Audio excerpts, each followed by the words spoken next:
The next item on our agenda is the potential home sharing ordinance amendments. Ms. Galarte. Ms. Limon will be making the presentation. Good afternoon. Good afternoon, Chair Thompson and Planning Commission. I'm Liz Limon with the Long Range Planning Section of the Planning Division, and we're here today to talk about a potential ordinance amendment to allow short-term home sharing rentals in the city. A little bit of background of the ground we've covered with the City Council in June and August of this year. At those meetings, we presented information to the City Council about the current definitions in the zoning ordinance of short-term rentals or transient stays, which are less than 30 days, and residential uses, which are stays of 30 days or more in a residential home. Council unanimously in June directed staff to enforce our existing zoning regulations that prohibit short-term vacation rentals in most residential zones in the city. Actually, all residential zones in the city, with the exception of the R4 multifamily and hotel zone and the commercial zones located in the downtown and waterfront. At the same time, they allocated significant funding to proactively enforce the full-time vacation rentals in residential zones. They also directed staff to explore with the Planning Commission on a concept level the idea of amending our ordinance to allow home sharing rentals. Then I'll get into the definitions in a second. We wanted to start out at the very beginning to give a clear purpose of this meeting today for the Planning Commission, because it's a little unusual, it's a little different what we're asking you to do today. First of all, we're asking you to hold a public hearing and to receive the public comments on this topic. And then we want you to discuss on a conceptual level whether the city should consider allowing home sharing where you rent one or more rooms in your house in the city. Talk about the opportunities, the challenges, and the enforcement issues, which we'll cover in the slides ahead, and you will also hear from the public about this. And then again, on a conceptual level, we'll be looking for input to the City Council about whether this is feasible and whether an amendment like this could be scoped in a way that it would be acceptable in the city of Santa Barbara. So the three basic questions we're going to be asking you today at the beginning of the meeting and also at the end after we hear from the public is just on a super high level scale, is a home sharing ordinance worth pursuing in the city of Santa Barbara? Again, currently our zoning says short-term stays of less than 30 days are transient commercial uses, and they're not allowed in our commercial zones. So if we were to change that policy direction in our zoning, is it worth pursuing after you consider the challenges and the opportunities we're going to present today? If you think it is something that the city should pursue, changing its regulations to allow home sharing, some that we'd like to hear whether you think it should be a planning permit with strong performance standards, which would be sort of the most restrictive approach. And again, we're looking for a yes/no answer to this, not how many days a week or how many people can stay or how much parking should be provided. All those details would be worked out in an actual ordinance amendment. What we're asking for you today is just a concept yes/no. Do you think it should be regulated by planning, or do you think it should be regulated through the business license and simply be a registration with the city, which is much less restrictive, but it is what some other cities do. And then the third primary question we're asking the Commission today is whether, if you think a home sharing ordinance is worth pursuing, should we require the host or the property owner or one of the primary residents to be on site during the stay? And again, not looking or asking for information on all the variations of that, just simply a yes or a no. So those are our primary objectives for today. Again, just to cover some ground that we covered with City Council in June and in August, our existing zoning defines short-term rentals as less than 30 days, rental of a room, home, or even in portions of a building for less than 30 days is a commercial or transient use. And those types of short-term rentals are only allowed in hotels, motels, bed and breakfasts, or other similar hotel-type uses. And those types of uses are allowed in our R4 zone and commercial zones of the city. And those types of uses, the short-term renting of rooms for less than 30 days, again, are prohibited in most residential zones currently by our zoning. For the purposes of discussion with council in June and again in August, we as staff proposed a uncodified definition of what home sharing could look like based upon what other cities have defined. There's a few cities that have allowed home sharing, and we'll touch on those in a little bit. But again, for the purposes of discussion in the staff report, we proposed this definition. It's not in our municipal code currently, and it's not in our zoning ordinance. And our definition was a home sharing rental is the rental of a portion of a dwelling unit for less than 30 days, and it's a primary residence, and the host lives on site and is, in a sense, an ambassador and hosts the dwelling unit actively while they're there during the entire duration of the stay. That's the definition that staff has proposed for discussion. You will hear today, and you've received correspondence, that there are many people who feel that that definition for discussion is much too restrictive. People are asking for us to consider, the city to consider a more expansive, inclusive definition of home sharing. What you've seen in the letters, and you'll probably hear today, is property owners want the ability to earn extra income by renting rooms short-term in their homes. Others are interested in renting their homes while they are out of town on vacation or work. We hear 2 days, 1 week, 3 weeks, the whole summer. Again, those are details that would have to be worked out in the ordinance, but you will hear that today. You will also hear people saying that this home sharing provides a unique visitor experience and enhances the tourist experience in the city of Santa Barbara and benefits local business and provides an alternative to traditional hotel and housing. And clearly, if we regulated and adopted a definition of regulated home sharing, it would be an increase in revenue to the city through the transient occupancy tax, or TOT. You will also hear today, and through the correspondence that you received, requests to limit or reject the concept of home sharing right from the beginning. We will show you in the future slides there are clearly extreme enforcement challenges with trying to regulate a home sharing arrangement and home sharing activities. We know to date it's extremely difficult to enforce on vacation rentals, the exclusive renting of an entire home. Home sharing takes it to even another level of difficulty and challenge in regulating activities that go on behind doors. You'll also hear from people today about the importance of preserving our residential zoning and our residential character, and that to expand the definition of home sharing beyond what staff has proposed is really opening the door to more transient activities in our residential neighborhoods.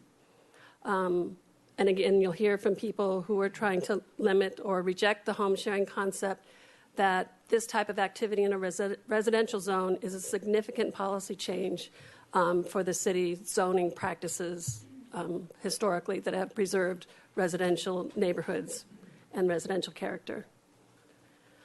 We have done some research into what other cities, comparable cities that are looking at home sharing ordinances.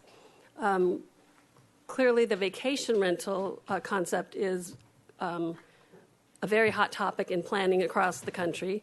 Very few cities are beginning to look to the concept of home sharing as a possibility.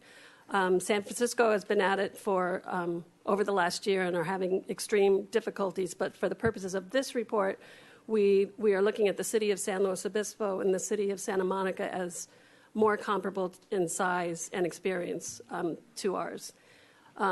However, the city of San Luis Obispo is a much smaller number of units. It's a smaller impact in their city, but they have adopted a home sharing ordinance and they do prohibit vacation rentals. But currently, they have about 90 online listings for home sharing, and they've registered about 36 home shares. Santa Monica is much more close to ours as far as the numbers that they're experiencing and seeing. They currently have about 1,700, or they estimate 1,700 online listings for the city of Santa Monica. And in Santa Barbara, currently, there are over 1,000 listings online.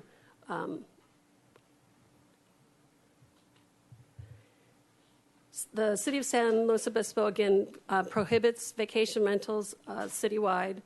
They have, in the last, I believe it was a year and a half ago, adopted what they call a homestay rental program. They require an application every year, and they have performance standards. They specifically prohibit homestays in guest homes or second units out of the respect for the need for housing in that community. Santa Monica similarly prohibits vacation rentals citywide, and about 4 months ago, they adopted an ordinance, back in April, actually, of 2015, that would allow home sharing. And they defined their home sharing activities as short-term rentals where the residents host visitors for a fee overnight. Santa Monica allows both renter households and owner-occupied households to conduct home sharing activities. City of San Luis Obispo limits it only to owner-occupied units. In Santa Monica, they clearly state that at least one of the primary residents needs to live on site and be in the unit throughout the entire stay of the short-term rental. Similarly to San Luis Obispo, Santa Monica said short-term rentals of guest houses or secondary units are not allowed, that those are an important part of their rental housing supply and are not available for short-term home sharing. And this is just a little more information on the city of Santa Monica, the type of performance requirements that they apply. So for the city of Santa Barbara, today at this conceptual level with the Planning Commission, we have a choice of rejecting a home sharing ordinance. Some of the reasons for not pursuing this is that, sorry, I got confused there. If we reject a home share ordinance, the illegal renting is likely to continue to happen. That's a concern. These are some of the concerns and challenges. If we do not adopt a home sharing ordinance, we wouldn't be able to apply any regulations or performance standards on these short-term rental activities in homes throughout the city. We would continue to have to rely on complaints from neighbors about enforcement if we leave our current rules on the books where there is no definition of home sharing. And if we don't regulate them, we would not be collecting the additional transient occupancy tax or revenues for the city. On the other side, if we do adopt a home sharing ordinance, the city would be able to require neighborhood notification that this type of activity, short-term rental, was occurring in the neighborhood. We would be able to set minimum standards and measures. We could require a complaint response plan be on file with the city. We'd have procedures for requiring closure of short-term rentals if there are repeat violations, and we'd have a way to increase our TOT revenues to the city. So again, to come back to the purpose of our meeting here today is to consider the correspondence you've received, hear from the public, and then talk about the opportunities, challenges, and enforcement issues. I didn't go into too much detail about the enforcement issues. I was going to leave that for the Planning Commission to ask us questions, but clearly it's a very, very difficult thing to enforce. And we've talked to both San Luis Obispo and Santa Monica, and they're both finding extreme difficulty in enforcing these issues. And we're looking for the Planning Commission to give input to the City Council about whether we should pursue amending our ordinance to allow home sharing rentals. A yes or no question. So just to come back to the three primary questions we're asking today, is the concept of home sharing worth pursuing in the city of Santa Barbara? Does it fit within our community and our zoning regulations? And if you believe that it should, which type of regulation should we do? A planning permit or business license and TOT? And again, if you think it's something the city should pursue, amending our zoning ordinance to allow, should we require the host to be present? And again, today, we're just asking for a yes, no, not number of days, times per year, any of the details the ordinance would have to work out. And I'll come back to that slide after I finish my presentation, just a couple more. Our next steps is going to the City Council to provide them with the information the Planning Commission gives us today. And Council actually directed staff to come back to the City Council after meeting with the Planning Commission for a check-in to see whether they believe we should continue forward with the ordinance process, which takes a year to a year and a half to do. And here are some of the steps that would be involved if the council directs us to continue forward with the home sharing ordinance. We would come back to the Planning Commission in early 2016 with a work session on the details of what a home sharing ordinance would look at. Then after that work session, responding to all kinds of questions about the different ways that we can regulate and how much we should provide incentives or discouragement for home sharing. We would then need a few months to actually draft the ordinance amendment, and that's a few months in early 2016. We would then, as staff, return to the Planning Commission with a draft ordinance and hold public hearings and receive your recommendations to council. We would then move forward to the ordinance committee and council adoption hearings in the fall sometime. Again, I just want to reiterate today is a concept review. We're really asking a yes or no. Is it worth pursuing?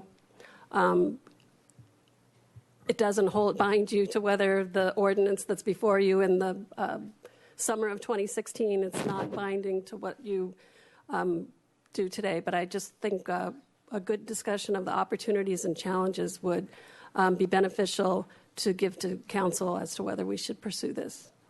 And that concludes my presentation. Renee Brooke is here, and George Buell as well to answer any questions. Okay, thank you. Any other opening comments from staff? Hearing none. Anybody have any of the commission members have questions for the staff? Commissioner Peugeot. Yes, thank you. I have a couple of questions for staff on the presentation. First of all, I believe this was clarified at City Council during their hearing, but maybe we could reiterate here in terms of what you mean by commercial, because I think for ease of discussion, you've broken this into residential and commercial uses, but I think I heard at the City Council meeting that by commercial, you're incorporating all those non-residential zones when you're talking about commercial, right? That in some of your slides, you talk about the commercial zones versus the residential zones and their allowable uses. But I think when you say commercial, you're not simply talking about R2 or, C1, that kind of thing. You're talking about also industrial zones and whatnot. It's just a minor clarification. But I think that made some sense to me, and I think that was helpful at the City Council when you clarified it there. Chair Thompson and Commissioner Peugeot, yeah, a lot of our discussion at the City Council was focused on full-time vacation rentals. And so we prepared information and a series of maps showing where hotels are an allowed use, because hotels are where transient occupancy occurs, stays of less than 30 days. So anywhere hotels are allowed, short-term vacation rentals have the potential to be permitted as well. And so hotels are allowed in the R4 zone and in the commercial zones. And our current zoning ordinance says any stay of less than 30 days is a transient commercial use, regardless of where it's located. Okay, that helps. Thank you. And then one of the key questions you have for us today is item 2.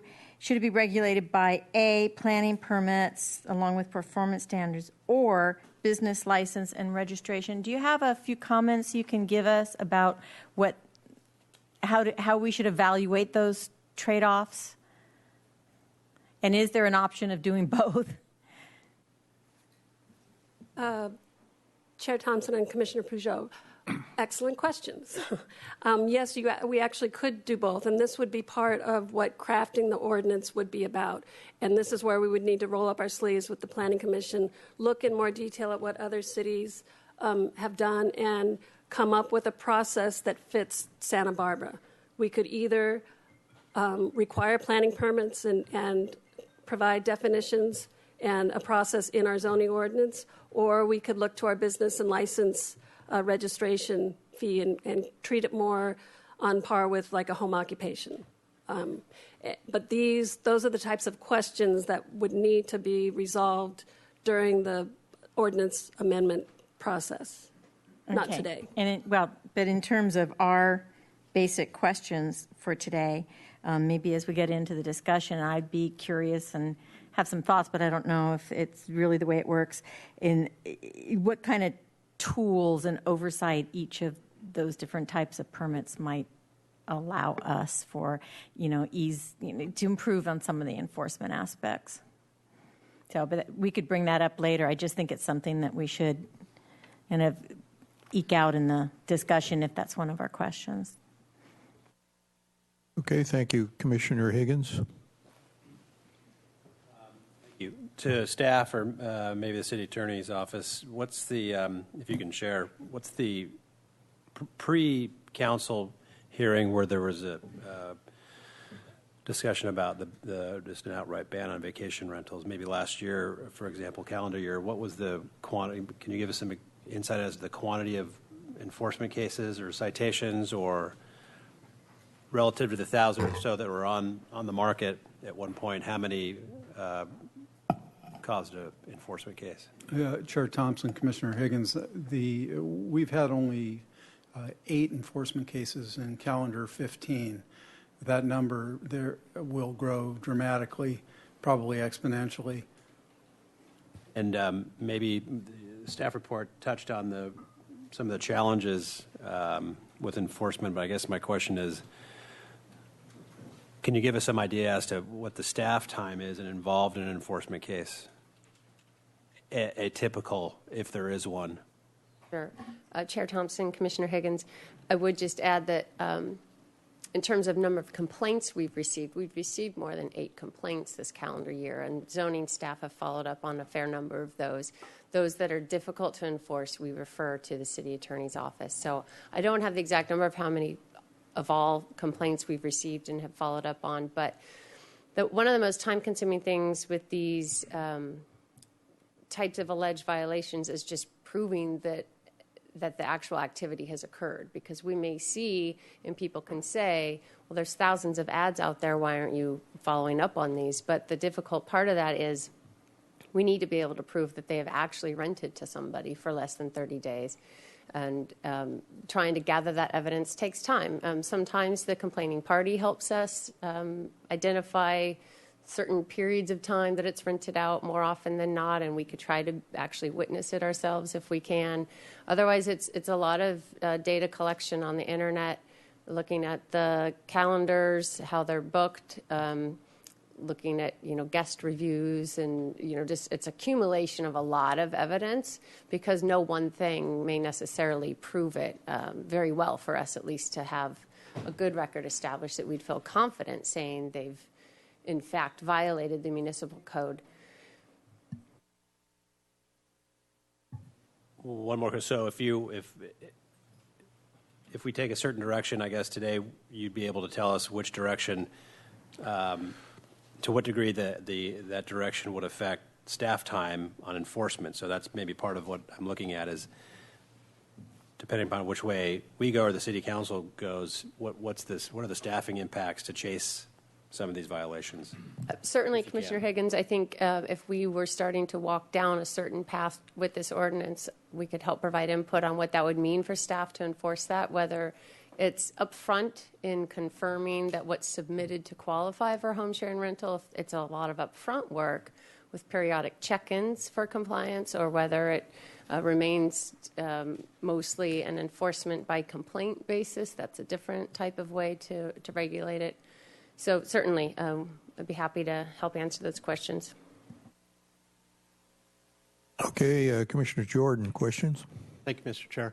Ms. Lamont, I too am going to have trouble with question number 2 for the same reason Ms. Peugeot did, because it seems to me that either one of those, whether it was something with a list of performance standards, like you give examples in the staff report, or if you had a business license and registration, you would still have an equivalent of a list of standards part to see whether the business license was being violated or not, right? I mean, in either one of those situations, you would have to measure it somehow. And so I don't really know how to answer that question. And I think more information there would be on what the differences are and how you would see the pros and the cons there. One question I have for that particular thing is, are the paths to enforcement the same? Do they start the same, whether it's example A or example B? Is it just somebody in a neighborhood complains, and then the path from then goes in the same direction with the same potential results, if it's a planning permit or if it's a business license? Chair Thompson and Commissioner Jordan and Ms. Brooke might want to add to this. I think first of all, with question number 2, what we're trying to sort of test out is whether, if the city is to pursue a home sharing ordinance, do we want it to be permissive or very, very restrictive? For example, City of San Luis Obispo requires 1 off-street parking space in addition to having already met your current residential parking requirements. And in the City of Santa Barbara, that would be a very high bar to be able to meet. So we're trying to find out, if you want to pursue a home sharing ordinance, should we be making it super easy through the business license and registration and just subject to complaints from neighbors? Or should we try to highly regulate it, which brings enforcement issues and other issues as well? Clearly, the ordinance would spell this out. Cities that regulate it through the business license have a certain number of complaints received, and then your business license is revoked. Fairly simple, straightforward, none of the complications that are involved when you have zoning enforcement cases, as currently is the case. It's a much higher bar to try to prove that. In that example, what are they using as the basis of making that complaint credible or not? Isn't it the same potential items that would be on the list of your performance standards? I guess you have multiple complaints for somebody who's just using the permissive example of a business license. So those complaints are what? That are in violation of what? Aren't those things, those components, still the same thing that could or could not be part of performance standards? Yes, I mean. Okay. So one is more, but when you say one is more restrictive, the list might be tougher in the performance standards than the list would be in the license part, the business license part, right? Correct. And as both Commissioner Peugeot and you are saying, it's not black and white between these two. It can definitely be a blended approach. It would be a City of Santa Barbara approach, and these are the types of issues we would need to talk through. And Mr. Vincent, I guess just taking that down into the weeds further, if you had either one of those situations, either you had a planning permit with performance standards or you had a business license and you had repeated procedural violations leading the city to want to terminate either the permission based on a planning permit or on a business license, are either one of those easier to stop the allowance of that home sharing operation? Mr. Chair and members of the Commission, I would say that in either case, as far as stopping someone once they've already received their permit, it would essentially be a similar process. The due process rights would be similar in either case, in either construct, in the sense that once the property owner has established that right to be able to operate that home sharing business, in order to remove that right from them, the due process standards would be the same. The question to answer your question, there are distinctions between what evidence would be necessary depending on the nature of the operational standards, or whether they simply violated. For some reason, if there was a operational standard that required the parking space, they prove up the parking space initially in order to get their business license, but then they remove that parking space by parking their own camper there or something, and so that they no longer meet that standard, that would be a relatively easy thing for us to prove up, that the parking space is no longer available. That would be a relatively simple thing. A more difficult evidentiary challenge would be if one of the standards is that in order to be qualified as a home sharing business, you actually are in presence. The owner is present throughout the stay, some portion of every day of the stay. I'm not sure where you would fall on these things, but that would be a much more difficult thing to prove up because it would require somebody to be there to observe that individual, that property owner, being present and therefore satisfying that standard. So hopefully those two examples show. And then staff cites, and this is in relationship to question 3 on somebody's presence in the house. Staff uses the example, the working definition of rental of a portion of the dwelling unit. And I guess my question back to you again would be, what's the definition of a dwelling unit as far as this would be applied? For example, if I have a house that's got 3 bedrooms, but I only need one of them, can I physically alter the interior of the house to make it inaccessible from 2 of the bedrooms to the other area of the 1 bedroom, not putting in more kitchen or whatever the right phrase would be for it, so it doesn't turn it into multi-units? I know that's, but does that still, so I just have 1 kitchen, I've got 2 bedrooms over here, they're physically separated but in the same dwelling from the 1 bedroom and the host's living area. Is that still a dwelling unit in terms of the use of the language here? Mr. Chair and Commissioner Jordan, the definition of dwelling unit already exists in the zoning ordinance. However, I believe how we're going to slice and dice dwelling units gets into the weeds that Ms. Lamone was trying to avoid getting into today. The dwelling unit in your example, though, before you start cordoning off situations, that single-family home is already a dwelling unit. Right. The entirety of it is a dwelling unit. If one of those rooms was rented to a party who was not the property owner and not the family or the full-time resident of that dwelling unit, that would be a home sharing as long as the property owner was there for whatever defined period of time is necessary in order to have it as home sharing as opposed to a vacation rental. Okay. I'm too far down in the weeds, I'm sure. Thank you, Mr. Chair. Thank you. Commissioner Schwartz. Thank you, Mr. Chair. So I think I'll start at the very top of what I consider some of the strategic questions here. Often, when the Planning Commission is asked to contemplate either a policy change or a new policy and or a project, staff brings to us, along with the City Attorney's Office, findings of compatibility. We have policy compatibilities. We have a whole host of policies in our general plan that we're asked to consider. What I would like to hear from staff and or the city attorney on today, because I did not hear this at the council, I did listen to that hearing on replay a couple of times, is whether or not entertaining or considering such a new policy is compatible with a number of key, prominent priority policies, especially I'm thinking of our housing element. And some of the concerns that were raised by Councilmember Hart address this issue in terms of the housing crisis. It's not pressure, it's not a crunch, it's a housing crisis.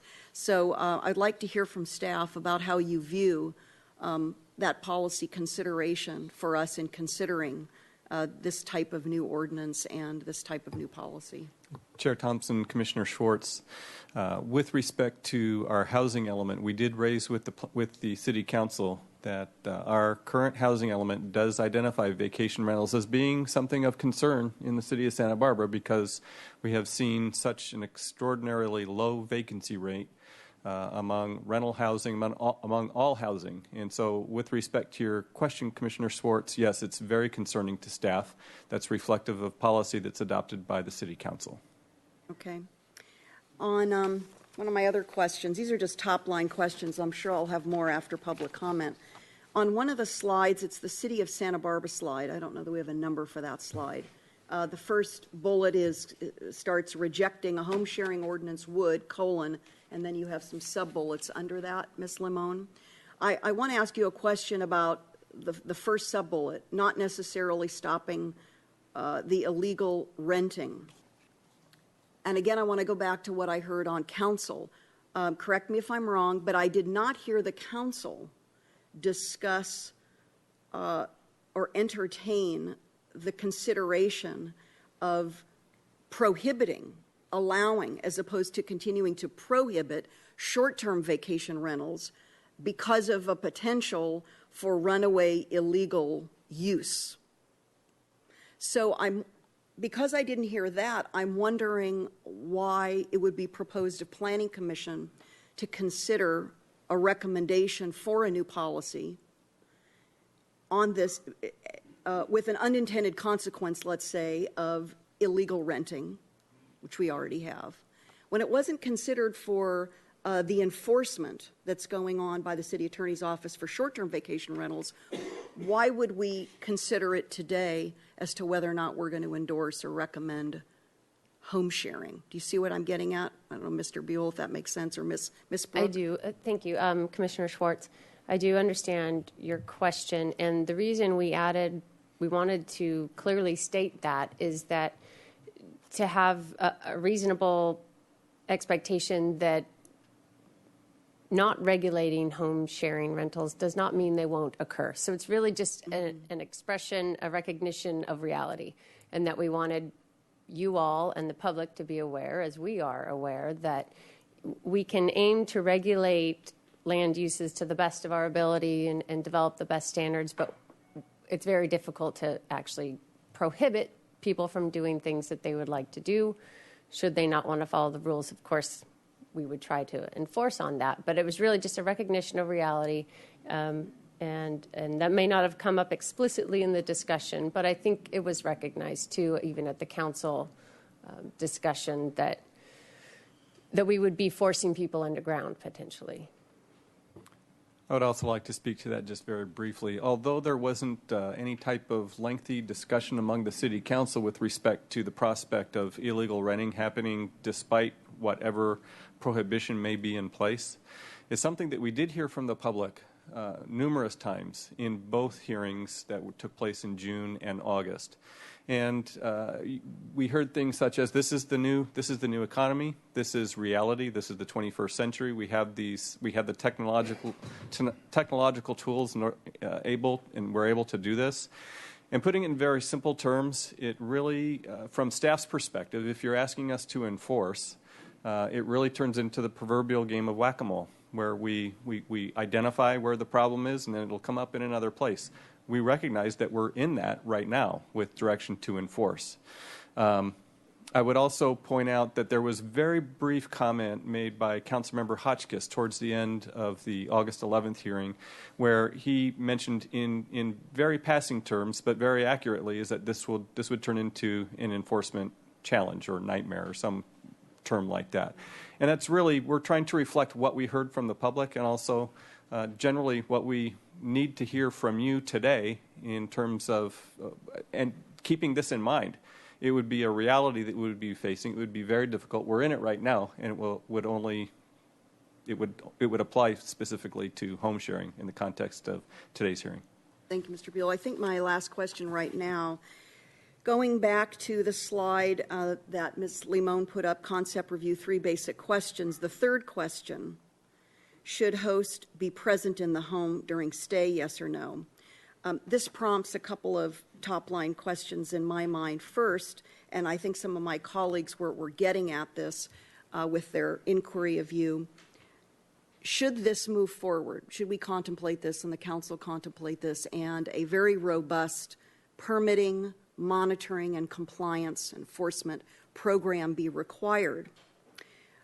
At this point in time, would staff and or the city's attorney's office or have you contemplated a proactive monitoring and enforcement, not a complaint-based reactive monitoring and enforcement program? And kind of the part B of that question is, if you have, what's the scale, what's the difference in scale with the resource requirement associated with a proactive, because some cities actually have a proactive, and that seems to me that would be a different undertaking and investment on our part. Ms. Brooke. Mr. Chair and Commissioner Schwartz, we would do what City Council asked us to do, whether it's proactive, checking in, or enforcement, and that is possibly a discussion topic for you or council at some point. We've thought about a lot of different iterations here, but without knowing all the details of what we would be asked to enforce or what we would be asked to proactively seek compliance with, it'd be difficult to say how much time one would take versus the other. But I think that's, in part that gets to the second question really, is whether we're asking people to tell us up front how they're going to comply with all these performance standards and seek a planning permit or potential revocation of a business license if you don't comply with other certain standards. It's similar in that way. I would also like to add to that and remind the Planning Commission, we're looking to you to give us guidance as to what you think might be the best thing for the city. And we will forward that recommendation on to the City Council. Now, keeping in mind, and it's an important consideration for the City Council as to how to allocate resources. It boils down to dollars, and that becomes a decision of the City Council. In terms of weighing the costs and things of that nature, that really isn't something that we'll be asking of the Planning Commission to give us guidance on, because that's something that the Council would be most involved with. If we recognize that whatever is recommended, should we be coming back through with a draft ordinance? If we recognize that the financial costs would be significant enough, we would be taking the ordinance through the Finance Committee as well. Because if the expense is large, they would want to weigh in considering that. Well, certainly that's a council decision. I guess my underlying inquiry there, and this is what I've heard from the public, many members of the public are tired of having to do the monitoring of their neighbors and their neighborhood. And so this proactive versus reactive, I think, gets to the heart of community and neighborhood and some of the concerns that have come to the surface. So that's why I was asking staff if you'd contemplated, one form or another, one path or another in that regard. So getting back to number 3, and this really, we could do a deep dive on number 3, because our municipal code and our zoning is riddled with terms that some of which are defined and some are not, but I think they all have an important place in this discussion, because to simply assume what we all agree to as the definition of host or home and numerous other identifiers or descriptors, which I'll get to later in our hearing today, I think gets to the issue of, the who, what, when, where, and how it gets monitored and enforced. And in that totality, should it be something that we undertake? So in a way, this is tactical or on a more micro level, but I think that it's connected to the very largest question that you're asking of us today. So hopefully we'll get to that. Thank you. Those are my questions for now. Thank you, Mr. Chair. Thank you. Commissioner Campanella, questions for staff? Thank you. Question for Mr. Buell, if I can. When the City Council reviewed this, was both vacation rentals and home sharing. They were looking to both. You mentioned in response to Commissioner Schwartz's question that vacation rentals did have an effect on housing and housing supply, given our shortage. Was the same feeling? Did the same feeling exist by City Council in regard to home sharing, that was causing a problem with our housing stock? Chair Thompson, Commissioner Campanella, I don't recall any specific distinction made by the City Council between a comment or distinction made between vacation rental and home sharing with regards to its potential impact on housing stock. No distinction. Okay. And then there was on slide, 9, I believe, we were comparing the amount of listings. Is that slide number 9? Yeah. For staff, question for staff. You show the city of Santa Barbara had 1,000 plus online listings. Are those home sharing only, that number? Sure. Chair Thompson and Commissioner Campanella. Since this issue first came up in June, I probably could have spent 110% of my time chasing all the different websites Yeah. and seeing how things are listed and how they're not, and we purposely haven't done that. But Santa Barbara has held steady at 1,000 plus.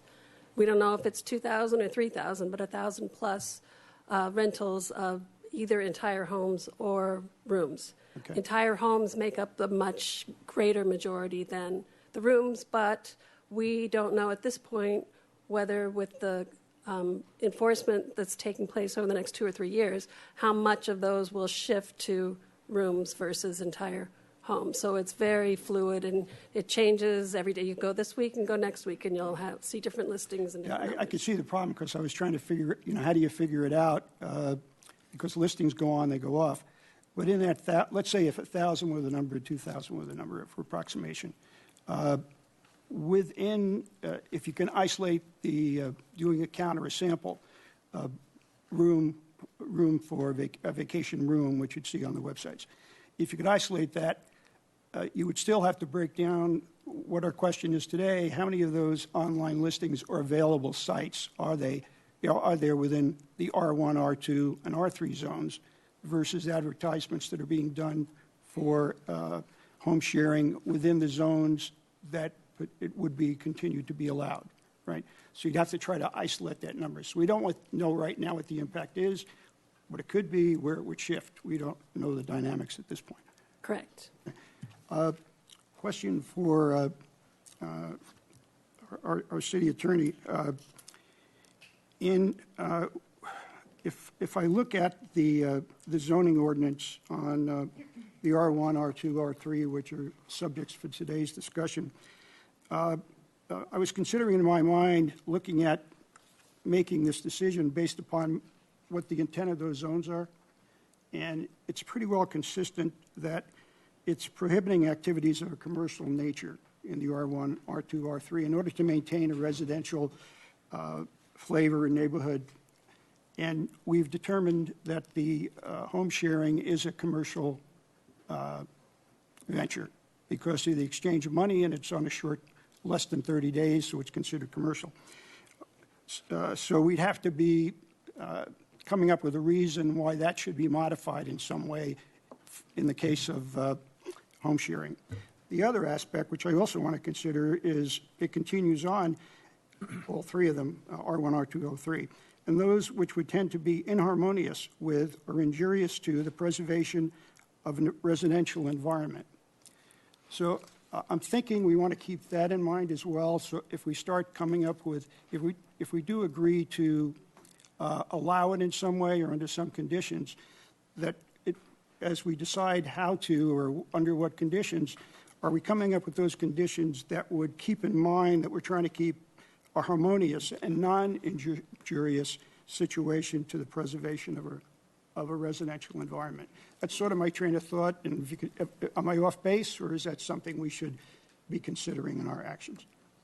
Mr. Chair, members of the Commission, the way I'd answer that statement or question is I would expect that any amendment to the zoning to allow for home sharing would distinguish home sharing from other types of commercial uses so that there's a clear distinction that home sharing, if it's an allowed use, would be distinguished from other not allowed commercial uses, and that there would be some expression that home sharing is consistent with the intent of those residential zones. So I expect that if we go forward with this, there will be some amendment to those intent statements regarding those residential zones that finds home sharing to be harmonious with the intended purpose of the zones. Thank you. Okay, thank you. That finishes the questions from the Commission for the staff. Next, we're going to open it up for public testimony. Every speaker, and we have quite a few that want to speak, will get 2 minutes. So I ask you to be concise and focused in your comments because we want to let everyone have their chance to speak. So first up will be Michael Conaway followed by Deborah Pentland.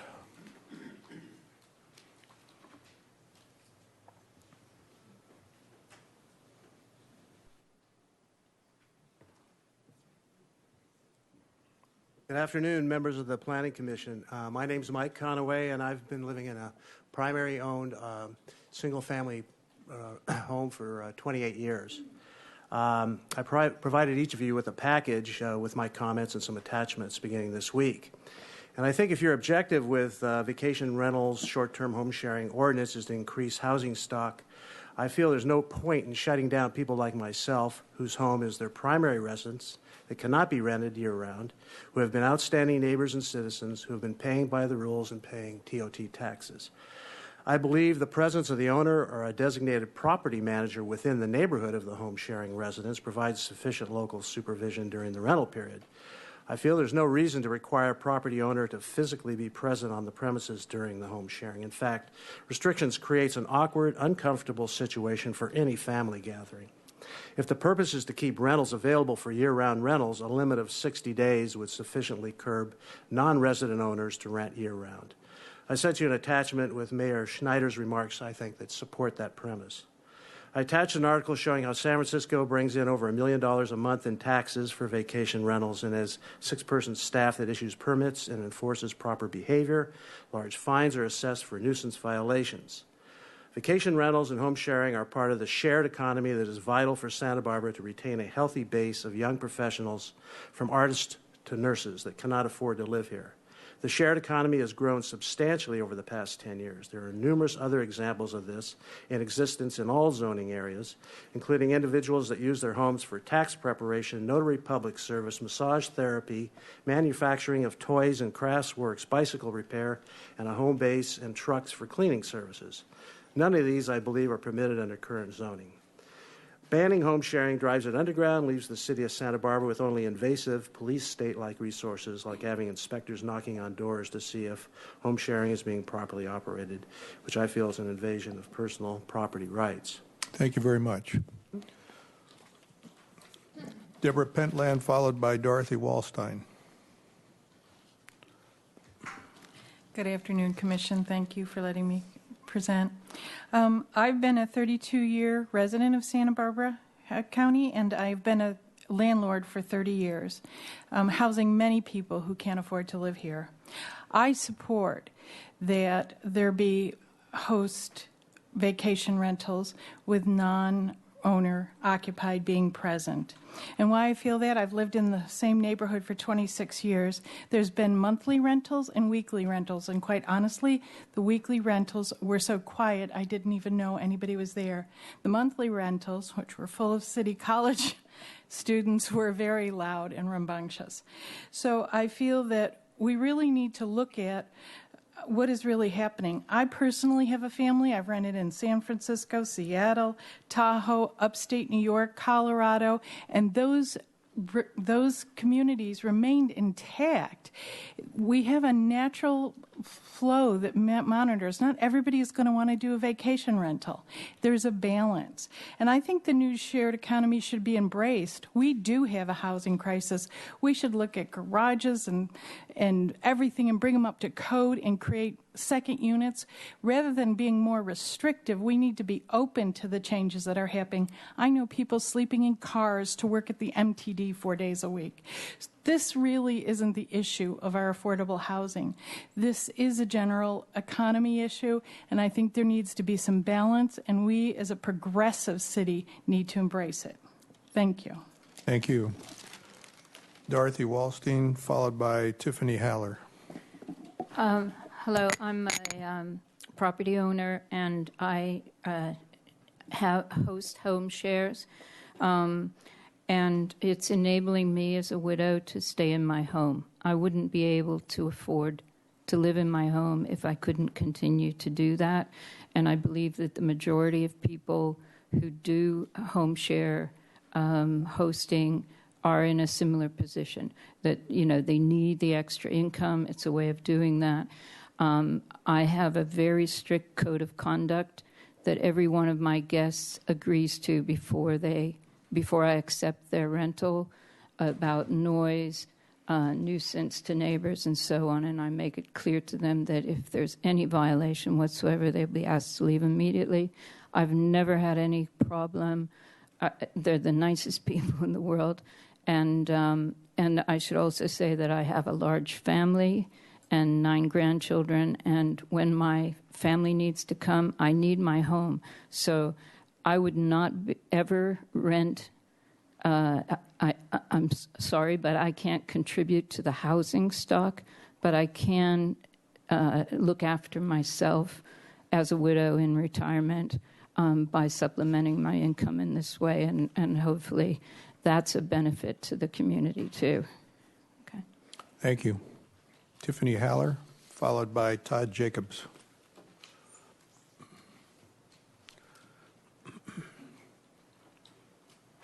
Good afternoon. My name is Tiffany Haller, and I am a real estate broker, and I'm also a property manager. I am actually talking about, I think there's a real fundamental problem with how it's being designated right now and how you're designating both vacation rentals and now home sharing. Anything less than 30 days, you're calling it a commercial use, and there's so many other things that come into play when you call it a commercial use. I don't know how an owner that lives in his property for a month, 2 months, 6 months out of the year and rents it for 29 days or 15 days it's now become a commercial use. It's still being rented as a residential property. It's not being rented as an office space or anything of the sort. While you're talking about home sharing, it might be a good idea with this new potential ordinance to clean up what your ordinance is with vacation rentals.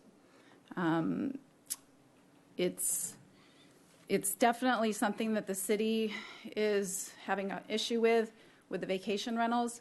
I know because I'm now 9 weeks in the process of this process right here and getting a property legally vacation rented with George. And it's a very disjointed process. It involves going through ABR. It involves going, the form changed last week. So I really think you guys need to really understand that the process needs a big overhaul. And it all boils down to is your ordinance is outdated and it needs to change and not be considered a commercial use. Thank you very much. Todd Jacobs, followed by Brian Kinney.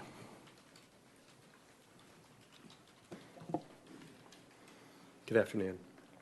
I'd like to go on record as opposing the home sharing ordinance. I think that it's worse than VRBO and that it exacerbates the noise, parking, and other problems associated with having too many people in a house. The profit and commissions go to agents and speculators at the cost of the neighbors that actually bought their homes to live in them and raise their families and not live next to a commercial enterprise. Case in point, next door to me, there's a house, E1 neighborhood. It's broken into 4 units. I've complained to the city over the year scores of times, as have all the people that owned my house before me. Currently, there's 2 families renting part of it. The owner lives in the converted garage, and then there's still the tool shed to rent, and it's all available on VRBO. Takes up every parking spot on the street, parties all the time. So that's the flip side of this, is how does it affect the neighbors? And I think this is going to be hard to enforce and easy to game. And I believe that the delegation of owners living in the house to kids or other agents really leaves you back at a VRBO again. I mean, if the owner's not in the house, come on. You know, it's a backdoor way to have vacation rentals by owner. And I'm surprised that we're even having this hearing. Really, my takeaway at the end of the city council hearing on August 11th was most of the council members went with what the mayor wanted, which was to have staff look into this. But really, it was almost unanimous against VRBO, and this is just another version of the same. It's hard on our neighbors, it's hard on the neighborhoods, and it's really not fair to the people who just want to live in their house, go to work. My wife and I both work for the government, And it takes everything we make to live where we live, and we just want to raise our kids in a quiet place. Thank you. Thank you very much. Brian Kenny, followed by Dick Buford. Good afternoon, Commissioners. The prior speaker pretty much said exactly what I was going to. I would like to see no homestay ordinance at all because it will be completely unenforceable and will just lead to a backdoor to vacation rentals. The people that are currently doing vacation rentals have demonstrated that they have a disregard for the current ordinance, and I'm sure that they'll take this new homestay ordinance as just a backdoor into using the properties as vacation rentals. Thank you. Thank you. Dick Buford, followed by Greg Merrill. Thank you, Commissioners. My wife and I and kids have lived in our neighborhood in Bel Air Knolls for 25 years. 2 years ago, a contractor got a permit for a single-family home, told his prospective neighbors that it was for a single-family home, and before he'd even received an occupancy permit, had them on Airbnb and was renting them out actively. The parking and the noise were oppressive.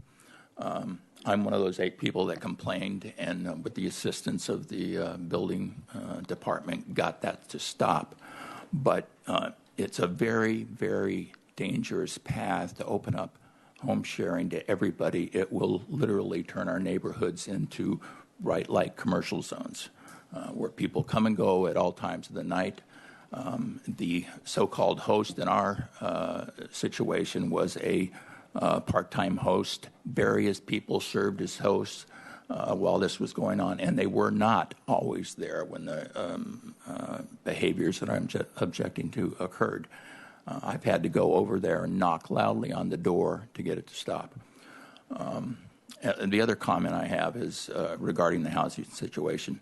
Housing Authority, Rob Pearson, has said that in the last several years, at the same time that these Airbnb and VRBO and like operations were starting, that the housing stock has fallen 1,400 units in Santa Barbara. The very people that can't get into these homes or into this new home across the street from me are left out in the street or unable to find sufficient housing for their families because of these kinds of commercial investment-driven operations. I don't deny that there's a benefit to the city, but there's the people who are promoting this are, I'm going to throw out a number, people can quibble, 10% of the population of homeowners in this town. The other 90%, just because they don't complain about their neighbors every week doesn't mean they're not happy with it. And I've talked to many neighbors who don't like this situation, including a former planning commissioner that's not here today. Okay, thank you very much. Greg Merrill, followed by James Finker. Mr. Merrill? Not here. Okay, James Finker, and I think it says Tobrana Finker would like to donate 2 minutes of her time to you. Yes, thanks. Thank you very much. My wife is very kind. She's going to give me her 2 minutes. Did she tell you what to say? In fact, she did. Thanks very much for holding this meeting. I think the presentation was very well put together, by the way, and the questions were also, I think, getting to some of the important points. We have a vacation rental here in Santa Barbara, and we also, when we leave in the summertime, to go to other vacation rentals across America to bring our girls, we rent our home. So we have a really good experience with this. And I don't know, I mean, maybe by show of hands on this committee, I don't know if anyone's ever used a vacation rental. You've used it, yeah. If you haven't, they're fantastic. And I think if you look at some of the numbers here, we have 3 of the complaints here. If there are 8 complaints, they shouldn't be ignored. I mean, we need to have a system, not where we banish vacation rentals, but just where they're managed, where there's a few bad apples, yeah, create some system where we can address those. But if you're talking about 1,000 units and only 8 complaints this year, Even if that goes up to 80, it's still less than 1%. So by putting it in perspective of what we're doing here, I think is very important. The last point I would make is whether the owner should be at the home when there's a rental. And just in terms of the vacation rentals themselves, mostly we're renting to families. And it's be very unusual for a family to come in and rent a few rooms in someone's house. I mean, you're not going to come to Santa Barbara and have your kids stay down the hallway with some stranger. That's just not what vacation rental is all about. It's about having a house that's kind of like your house where you can enjoy the city. Anyway, thanks very much for listening to me. Thank you. Thank you. Samantha Ireland is next, followed by Sean O'Neill.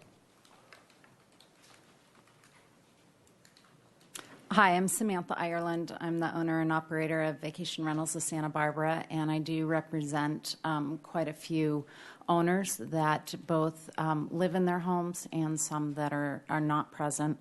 I'm here to say that we do want you to pursue home sharing. The business license and registration is important, and we should do that.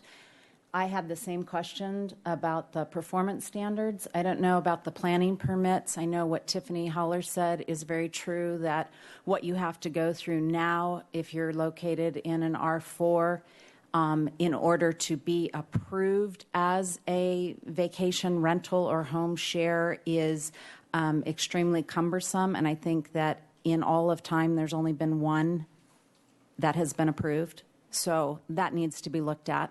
If you're saying there is an area that it's allowed, but it's not possible to get the permit, there's a problem with that.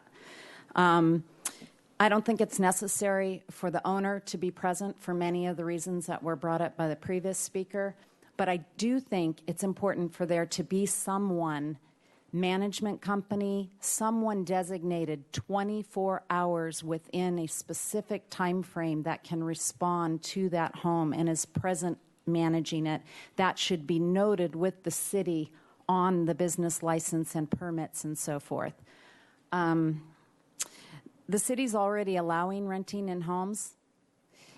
I would love a definition on or an explanation on what the significant difference is on renting a room for 29 days versus 31 days. If someone could tell me how that impacts the neighborhood differently, I would love that. And then concerning the crisis houses, the crisis on the housing, what percentage does vacation rentals affect in comparison to the extreme growth of City College and the lack of City College providing housing for that growth? And why is this small industry being addressed so significantly right now when that huge issue is not being addressed if we're talking about housing? Thank you. Thank you very much. Sean O'Neill, followed by Steve Pearson. Great. Good afternoon, Commissioners. I'm here today to urge support of home sharing. I think it is absolutely worth pursuing. And with the advent of technology, it's created an easy way of networking. What used to be perhaps pen and paper networking between coming into a city, coming into a home and sharing it, now has come up with technology that makes it faster and quicker. And I recommend licensing and keeping this process in the light. It's already happening, it's already here. And the best way for the city to deal with it is to regulate it, license it, get it on the books, and keep it in the light so that we can see what's happening and provide fair regulation. You know, we've talked a little bit about the number of complaints that's happened. It's a very small amount, and I would challenge the city to address the complaints that have come from long-term residents, the college students, and other areas that aren't this short-term basis for sharing of a home or renting. I do believe that neighbor concerns can be mitigated. I think that owners of these homes care about their neighbors, and I think that's reflected in what they're doing. There's obviously an interest in themselves to be able to take care of themselves and be able to have have revenue as well from this experience. I think there's good people that are coming into this city, and there's a reason why Santa Barbara is so popular. Is because we've created this as a tourism center, and this has impact to small businesses. When hotels are sold out, people are still coming, and that's something that we've created as a city, and it affects every person that's in this town when those people come in and spend. And the number of homes that was listed at 1,000, I'd question that a little bit as well, because a lot of those websites that are online have multiple people will cite them on multiple sites, and I think you should understand that number as well, that it's out there. So today I urge the Planning Commission to pursue home sharing, keep it uncomplicated, keep it out of the weeds, get people to register, know what you have, enforce those who break the rules and cause problems. There's a way to do that in the right way. And support businesses, and that's what's bringing these people in. It's a new day. My last thought for you is just, what if the government can keep pace with technology and innovation? You have that chance here today. Thank you. Thank you. Steve Pearson, followed by Kathy Henry. Thank you, Commissioners. My name is Steve Pearson. We have a small cottage that we do rent on a short-term basis to help cover our taxes in this community. We've always paid our TOTs, to let you know. We've always played by the rules. We support a limited homestay type operation. We have suggested in a letter to the Commission, perhaps limited to 2 persons per bedroom, not to exceed 4 persons per property. Highly limit the number of guest visitors, if any, that are allowed. Require typical owner occupancy that would remove a lot of the managerial problems and other problems that have happened. Require some off-street parking, additional off-street parking that will eliminate some of the parking problems that people have noted in the instance that I've heard.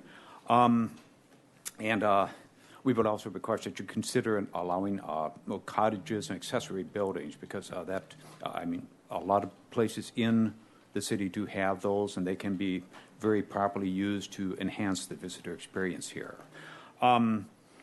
We have no particular position on business licenses versus planning permits. We simply request that if it's a permitted process, please make it something that's workable, because there can be problems trying to get permits sometimes. And I think if we have a very limited homestay, most of the issues that have been noted in the before the council and stuff will simply not exist.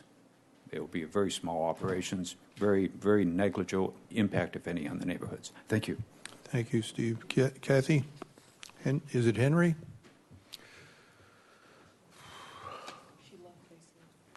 Okay, Susan Claire Reed, followed by Bradley Bennett.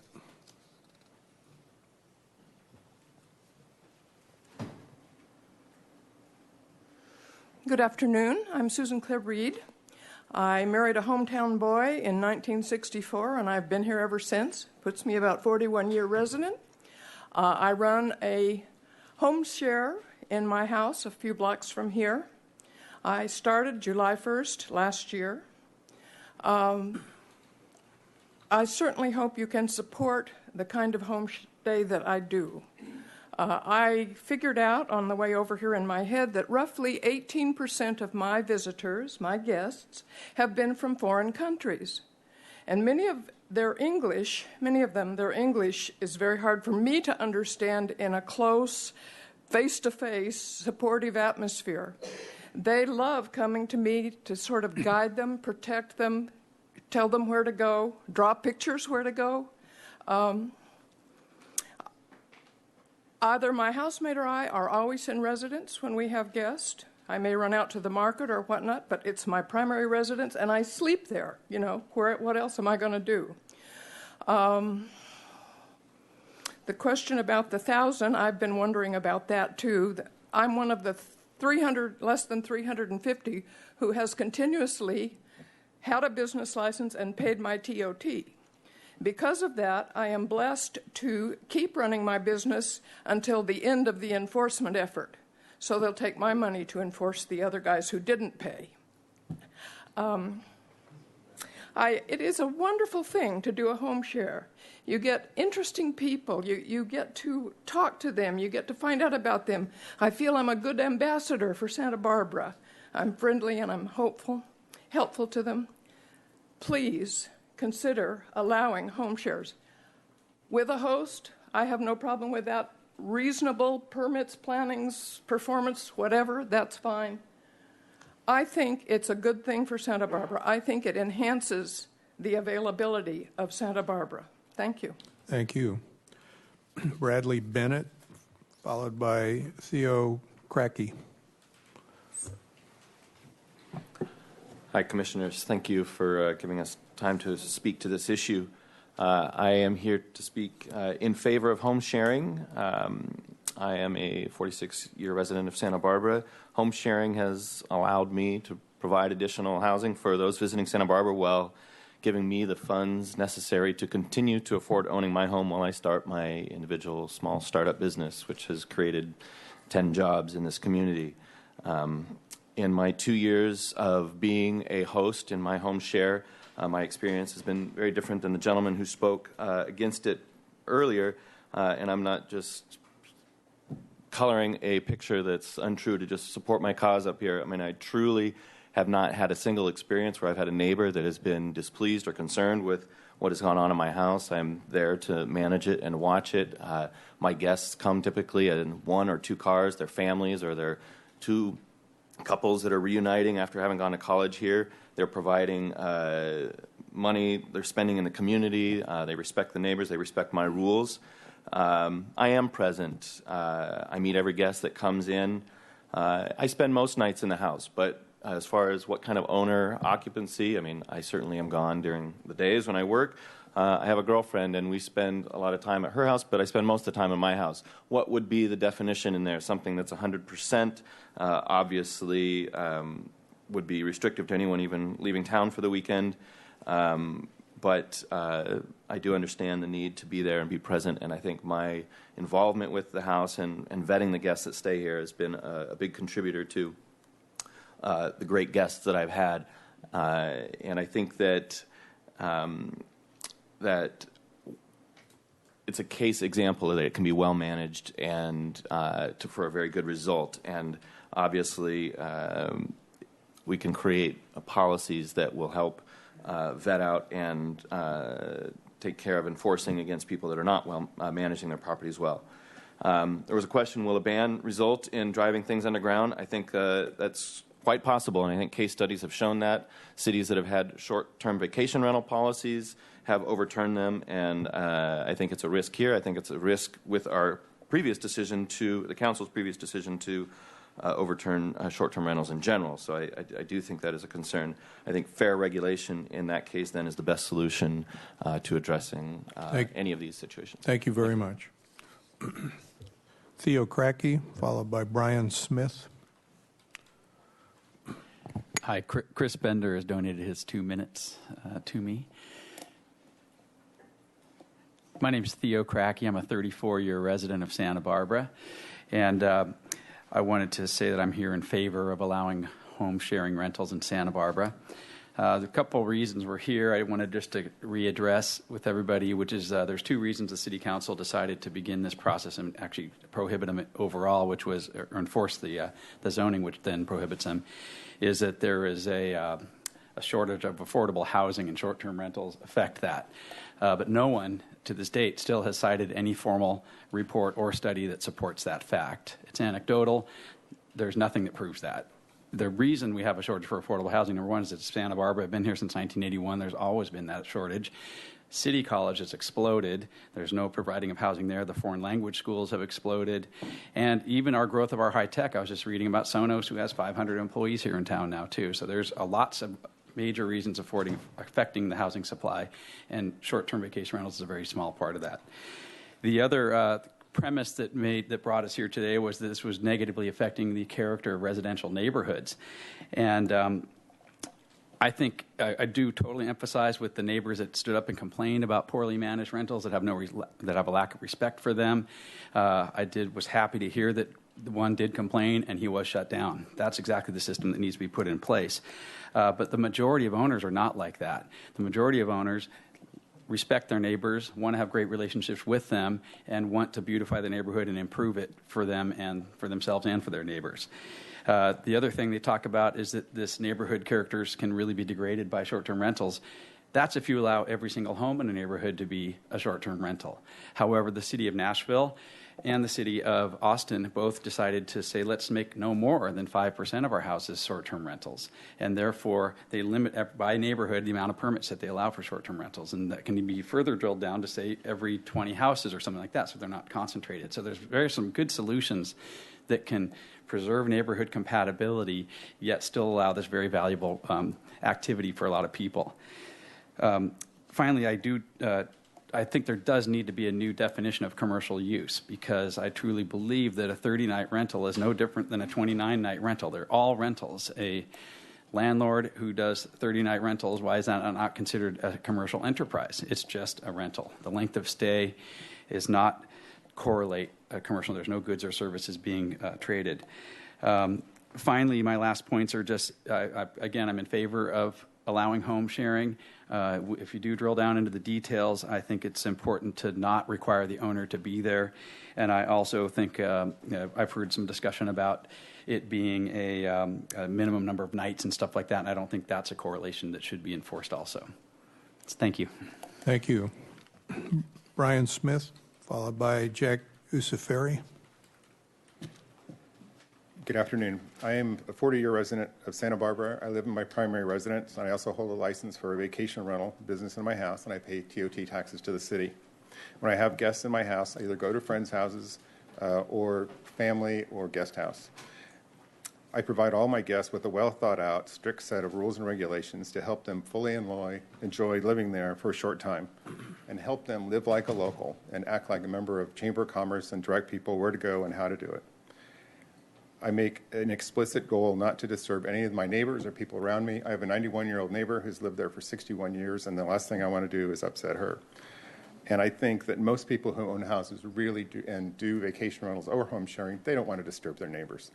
And so there is a distinction between the dreaded person who supposedly lives in New Jersey and has a home rental, vacation rental, they bought it on an income model, or an owner-occupant who actually does rent their house. I spoke to a Goleta city councilman earlier this year, and Goleta had a problem with vacation rentals. And we had a good conversation. He was very open about talking about some of the problems that they'd had. They instituted their vacation rental ordinance, and since that time, staff says they've had 0 complaints. What I heard from the commission members were concerns about regulation, enforcement, and monitoring. And regulation, enforcement, and monitoring of home sharing is going to be more difficult than vacation rentals that you can track online. I think it's unfortunate, actually, that this issue did not come to the Planning Commission before all the hearings that were held. And I think Commissioner Schwartz mentioned that. I think there's discussion that has not been completed or even directed towards finding what the facts are. What are the economic benefits? You know, I think the staff report said there were I believe it was 40 complaints in 10 years. That hardly seems like an emergency. Currently, there's 350 out of 1,000 or whatever the number rentals that are licensed to pay and have a vacation rental. For those people, $1.2 million was collected last year. Are there any facts and figures about what kind of difficulty the city has had in collecting those funds? Do those people have complaints against them? Do they come and pay their taxes on time? Are there enforcement problems there? Could you start wrapping it up, please? Yes, sir. So in conclusion, I would like to urge the Planning Commission to closely study home sharing and vacation rentals and help the city be a leader in setting effective policies that will benefit the city and the community for years to come. Thank you very much. Jack Usaferi, followed by David Bolton. Thank you, Commissioner Thompson and Planning Commissioners. My name is Jack Ucciferri. I'm the owner-operator of Our Town Property Management, which serves Santa Barbara residents who are traveling and while they are leaving their primary home unoccupied, engage in the activity of unhosted home shares. So what they're doing is taking 0 housing off the stock of the market and reaping the benefits of earning some additional passive income while they're gone. By using me as a manager, they are mitigating any sort of neighborhood concerns. I'm available 24 hours a day to address any concerns that should come up. I would like to say that the owners that I represent are actually quite flabbergasted when I explain to them that the Planning Commission is even considering revoking this perceived right. It is, granted, it's not a right, but most people actually just understand their home to be their greatest asset. In fact, a home is often a liability, but this activity allows people to turn their home into an asset rather briefly while assisting the homeowner and the city in collection of transient occupancy tax. The final point I'd just like to make is that there are a number of enforcement tools which are available. I've addressed those in the submitted comments I've given you. And one final thing is, this also seems to be somewhat of a generational difference. I'm a 36-year-old young professional in this town. Most of my peers are also quite confused that this is such a big issue in the community. I do a pretty good job, I think, explaining what the issues at play are, but the so-called sharing economy, which some of us have problems with, is a cultural difference. And it is, in fact, something that will be coming down the pike, and I hope that our community can address this in an open and progressive way. Thank you. Thank you very much. David Bolton, followed by Barbara Bonatis. Excuse me. Chairman and Commissioners, thank you so much. My name is David Bolton. I'm a vacation rental owner here in Santa Barbara. I've been doing it for the last couple of years, and I really think vacation rentals are good. My day job is to preserve the California missions, and I only bring it up for one thing. About 3 weeks ago, Junipero Serra was made a saint by the Pope, and everybody attacked him for everything that was wrong with Spanish colonialism in the Americas. And I only bring that up because it seems today so many people are using vacation rentals to blame for everything wrong with Santa Barbara. We hear about the housing stock and the price of housing. I remember maybe 10 years ago at the height, prices in Santa Barbara were higher than they are today, and there were no vacation rentals then. So to blame vacation rentals for all of our problems is not fair. There's more homes in my neighborhood that are single-family homes that put more cars on the street than my vacation rentals. I have a house across. 7 people are renting rooms there. They're all in their 30s, have great jobs. Every one of them park on the street. There's a home around the corner from me. 12 people are living in a 2-bedroom home. They choose to do it. They all have great jobs. They have huge cars. I can just imagine what they spend on gas. They choose to live together. Vacation rentals are not bad. We need them in this city. We do not have enough hotel stock to go around. There are so many weekends when our hotels are sold out. Our vacation rentals are sold out. These people come to town. They eat at our restaurants downtown. A lot of people in Montecito are not coming to State Street to our restaurants. People in Goleta, with all the options there, are not coming into town. Our restaurants and other places in this town need our vacation rental people to be there to spend money. One other thing I would like to mention. The way vacation rentals go is in trends. In the summer, we're full. That's just the way Santa Barbara is. But if you look at right now, it just started a few weeks ago. Monday to Thursday, most vacation rentals have nobody there. They come on weekends. And it's going to be that way until probably January or February when people come for a month to get out of the colder climates. So right now, if I were to rent out my units to people that were renting long-term, I could have as many as 14 cars parked on the street because that's how many bedrooms are on my property. Right now, there are 0, Monday through Thursday. There are good things about vacation rentals, and all the naysayers are bringing up the bad, and they are not the reason for all of our problems in this town. Thank you so much. Okay, thank you very much. Barbara Bonatis, hope I got it pronounced right this time. Followed by Jenna Berg. Dale.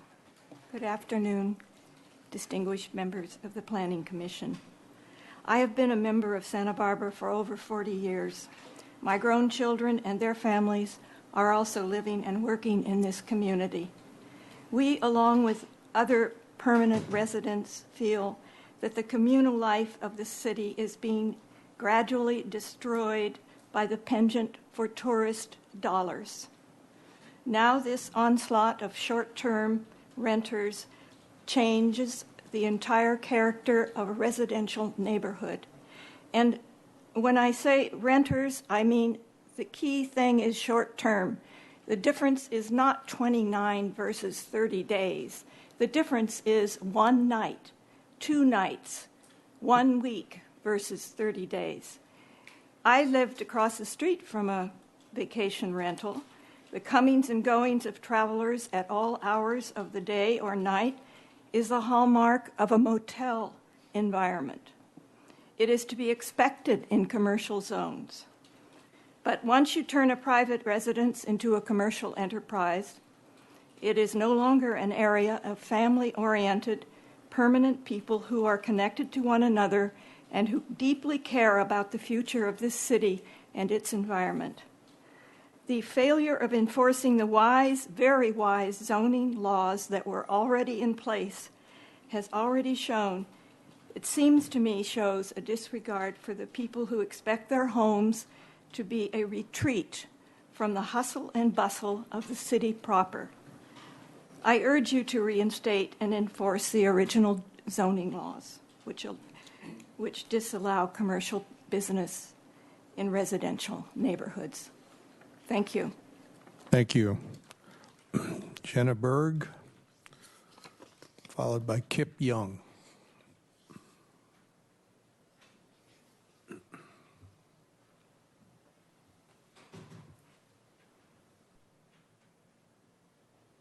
Good afternoon, and thank you so much for your time and devoting your entire afternoon to this amazingly interesting topic. I am in favor of home sharing and short-term rentals. Tourism is a very clean industry. We are all trying to find a way to make a living. There are many industries that can be brought into this town. Tech is also a pretty clean industry. Tourism is a very clean industry. If I had to pick an industry, I would choose tourism over oil. So one thing I think we should look at is we are a growing economy. There is no shutting the doors on tourism. My neighbor, who lives next to a short-term rental and on the other side of me, because I actually own the short-term rental next to her, we have created a family orientation in our rather disparate little neighborhood in downtown Santa Barbara, where there are a lot of long-term renters who are not very respectful of the neighbors, who drink at all hours, who leave beer bottles on the streets, and who park everywhere. Dario Pino owns the property next to that particular one I'm talking about, and there are lots and lots of people there. So it's a very mixed neighborhood. I had the very good fortune of purchasing the property next to mine. Eleanor Milne, 99 years old, died in that property. She was grandmother to my children. Her family came to me and said, "Can you buy this house and preserve it for the neighborhood?" She still lives on, and this house lives on in our neighborhood as a core unifier of the neighborhood. And the woman next to her is thrilled that we don't have long-term renters there. The other thing I want to mention about the home sharing and the short-term rentals is there is a democratization of the tourist dollar. When you start talking about letting individual citizens of Santa Barbara capture some of that income. I don't know where the money that goes to the hotels ends up, but when you let the owners of properties or even renters who need affordable housing and maybe can rent a part of their property to help pay their rent, think of that, affordable housing for renters. They could home share, why not? That money that comes to us as citizens of this town who live here, who spend our dollars downtown, can help to support the very favored minimum wage increase. How are we going to support minimum wage in this town? We want to increase it. You've got to figure out how to do it. You can't just, from the top down, enforce a $15 minimum wage. Last weekend, every hotel was full in town. I met 3 or 4 couples on the streets who were all staying at short-term rentals and thrilled to be here. Absolutely thrilled to be here. Thank you very much. You're very welcome. Thank you for your time. Kip Young, followed by Jane Fehrenbacher. Hi. I don't own a vacation rental. I'm a resident, and I'm taking a perspective more from the efficiency of government and also from the standpoint of taxes. Tourism runs this town. I see no point in throwing good tax money out the window and that tax base in order to spend tax money to enforce something that's a relative non-issue. I've heard more and spent more time listening to complaints about 8 events that happened over the course of a year than actually what was probably spent on managing those complaints. So I would say if we're providing services for tourists, I don't like to pay my tax dollars to provide those services to have the government then throw those tax dollars that could have supported those services out the window. By rough calculations, if we're collecting 1.2 or 1.5 million in taxes, that represents about 15 million into the pockets of citizens here, some additional tax revenue into sales taxes into the community for what they spend here, and all of those taxes could be going to provide services. I would put a plug in for trying to minimize the enforcement. What a nightmare you guys have trying to figure this out. If you can come up with simple solutions, less invasive solutions, things that don't involve figuring out how many rooms somebody has and parking. I know a lot of people that have vacation rentals. When the people come in, there's less cars than the other people that are there, that live there long-term or the long-term rentals. I have neighbors that make a lot of noise. They're not vacation renters. I don't know how that compares relatively. But I would say let's collect our taxes, come up with a simple solution for enforcement-based fines, which are easy to track. You've got a validated complaint. Pass that on in terms of a fine to the person that's doing it. They get enough fines, you yank their license. And those in turns can be passed on to the people that are renting. They come in, they put a $1,000 deposit down for a fine. They don't have a complaint. They know they're getting their $1,000 back. If they don't make noise, everybody's motivated to be on the same page. So try a simple solution. Allow for people in the city to be able to afford their housing. I heard a number of cases throughout these hearings where people have saved their home and live here longer term because they were able to be less fragile, more anti-fragile against changes in the economy and be able to stay here and survive and continue with this tax base. I see increase in housing stock by being able to provide unused rooms into used rooms in the area, and I see no decrease in housing stock as a result of this. So please don't create issues that force people to go underground and to throw tax dollars out and spend tax dollars uselessly. Thank you. Thank you very much. Jane Fehrenbacher.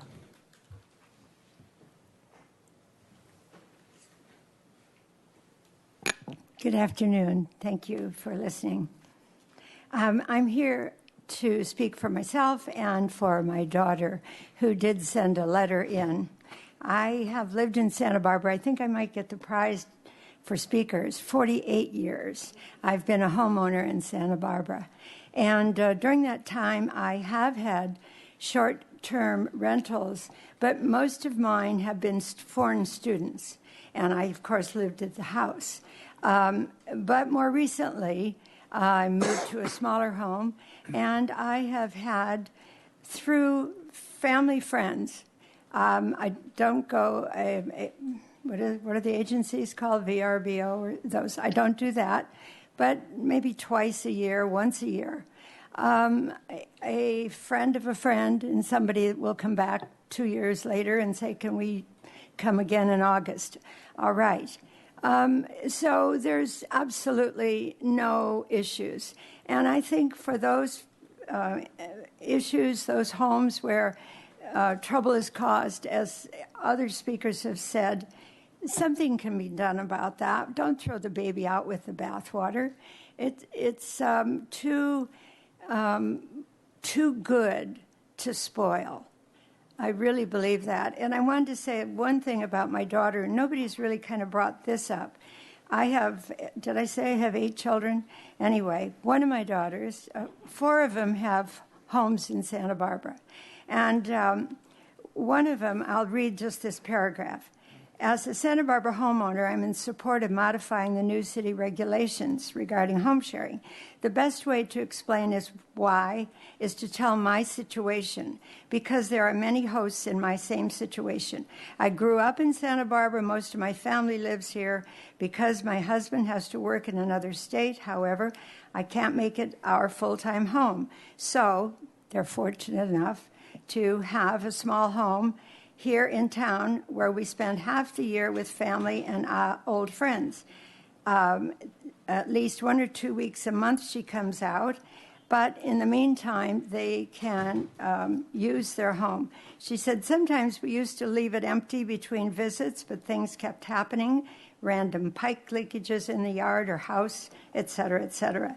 So we tried doing long-term rentals, but then we were unable to come and use our own home. So that's another point of view. And one last story that she mentions. A family who came to stay called me 2 days early, asking if they could check in 1 day sooner. The hotel downtown they were in had so many students making noise late into the night they couldn't sleep. The majority of people who want to rent a house in Santa Barbara want a quiet stay, not a frat party.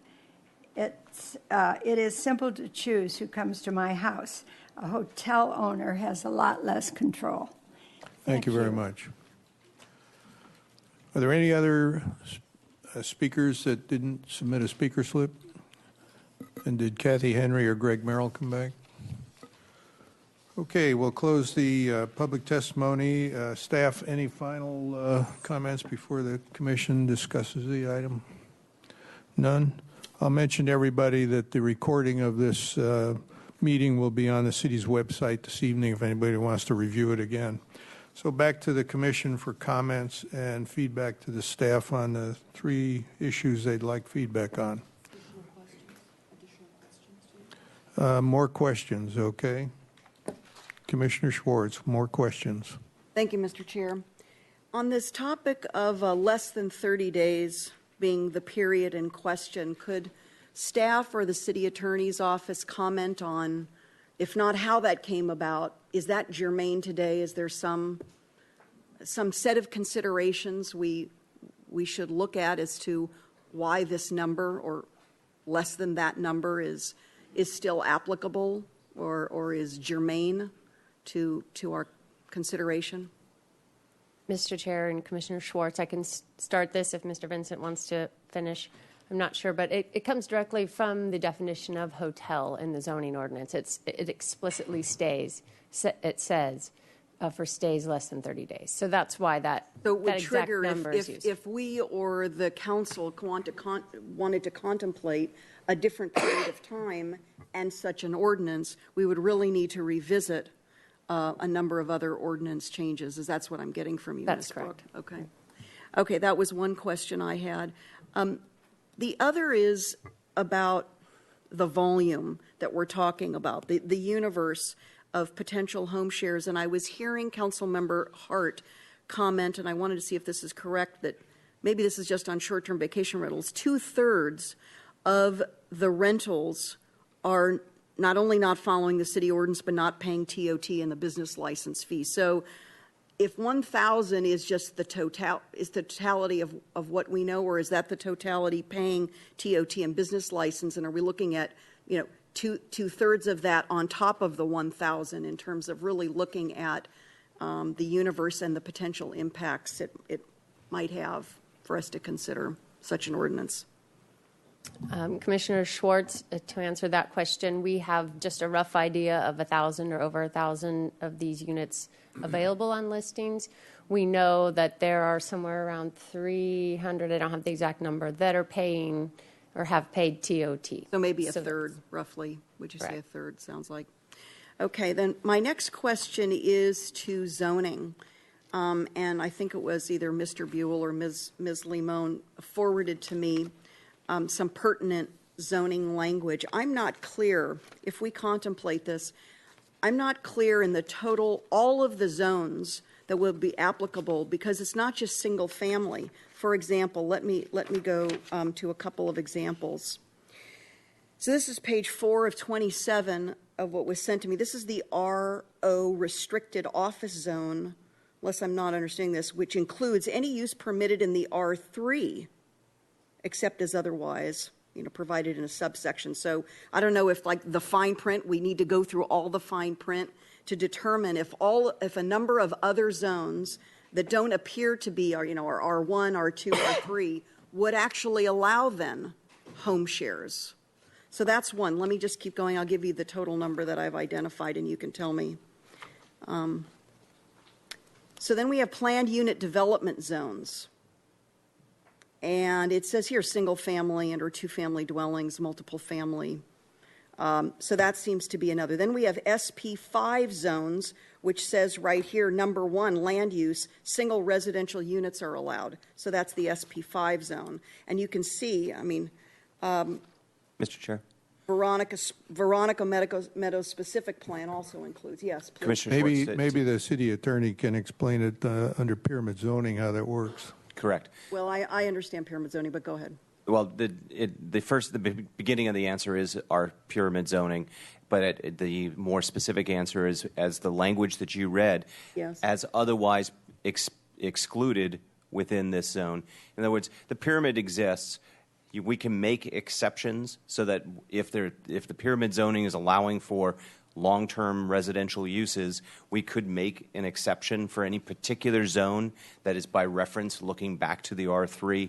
The point is, if the commission wishes to entertain an idea of home sharing, you can pick and choose which zones that would occur. Okay. I had a question for staff. I'm not sure you had time to answer it for me. Here again, I looked at the HC Harbor commercial zone, and we know that there are liveaboards down at the harbor, but I didn't see any allowance in this zone for current residential use. Am I missing something? And here again, I'm thinking, gosh, if we open this up to home shares, and if the council and staff have to contemplate every single zone in which home shares could possibly be allowed, it would be additional zones beyond the R1, 2, and 3, according to how we have language written today. So eyes wide open, which is why I'm asking this question and some of the others. Sure, Mr. Chair, Commissioner Schwartz. Certainly when we get to the point where we begin to draft an ordinance, if we get there, we would want to consider in which zones this might be allowed. So I just caution the commission in trying to frame your support or lack of support too much on what we currently have on the books, because what you would be asked to do months down the road would be to draft the ordinance that would allow this. So just, again, trying to keep it at a conceptual level if we can today. Thank you. Okay. I'll just comment that to me, the part of the concept is to try to envision what such an ordinance and a significant, how did Half put it? Staff said transient use in a residential zone is a significant policy change. So I'm trying to envision what a significant policy change would look like, would include, and where in our city. And I think that's a very important purview of the Planning Commission in terms of our land use planning responsibilities. Thanks you. Those are my questions for now. Thank you, Commissioner Peugeot. Questions? Thank you. I have just one follow-up question on staff's response to Commissioner Schwartz's question about the 30 versus the 29 days. And then I have another question that came up from one of the commenters that I would also like to ask. So on the cutoff between 30 days and 29 days, my understanding, besides the definition of hotel, and I believe it's under even perhaps a separate code section, I'm not sure, it might not even be zoning, is that under 30 days you can collect TOT taxes. I mean, that's the real key, right? Because for those shorter terms under 30 days, that's where you get the TOT, and if it's over 40 days, then you don't. It's like any other renting to a roommate kind of situation. I believe that's correct. Is that? Okay, I wanted to clarify that. And then one of the speakers brought a question to my mind, and that is about, it was a comment about the permitting requirements in R4 and what it takes to do something like short-term rentals or VRBO or any of the various other 89 companies out there in an R4. And there was an indication that it was a very onerous, complicated process. And I thought I would just ask, what would that process be in R4? Mr. Chair and Commissioner Peugeot, I believe are you asking what is our current process today to try to permit a vacation rental in an R4 zone? Correct. Or are you asking That's me to correct. think ahead about home sharing? Okay, so Currently today, it is a challenging process, and we did admit that to City Council, that the current rules we have on the books were not made or written to accommodate vacation rentals. We have hotel conversion ordinance within the zoning ordinance. I don't believe it's ever been used, so we have staff that are unfamiliar with it. That applies to somebody trying to convert more than one unit on a lot. So if you're talking about just, let's say for simplicity's sake, we're converting one unit, there are quite a number of rules that come into play. We've not been asked to do that until recently, so we are learning along with applicants. I'll admit that, but we have, for example, because it's considered a non-residential use, there needs to be an allotment of non-residential growth management square footage, which is why one of the speakers referenced that ABR review was required, because it tripped the threshold for a development plan. If there are external changes, then there would be design review. There are potentially building code upgrades. It's really, each case is very different. That's why it is difficult to try to encompass it in just one handout or one guide for people. We are learning, though, and we are hoping to make that a little bit less painful, but admittedly, it is challenging, and we're just trying to go down this road for the first time in the last few weeks. Mm-hmm. Okay, thank you. Thank you. That was really helpful. And then just one final question, because it most likely will come up in my comments later. On properties that have the configuration and the size requirements for a guest house in residential zones, talking about our current topic of basically R1, 2, and 3.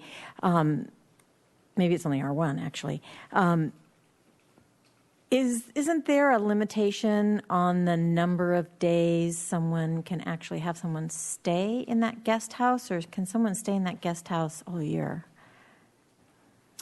Commissioner Peugeot, I am not aware of limits on the number of days someone can stay. Just, again, the same definition for hotel would apply, that someone could not stay for less than 30 days if money's exchanged.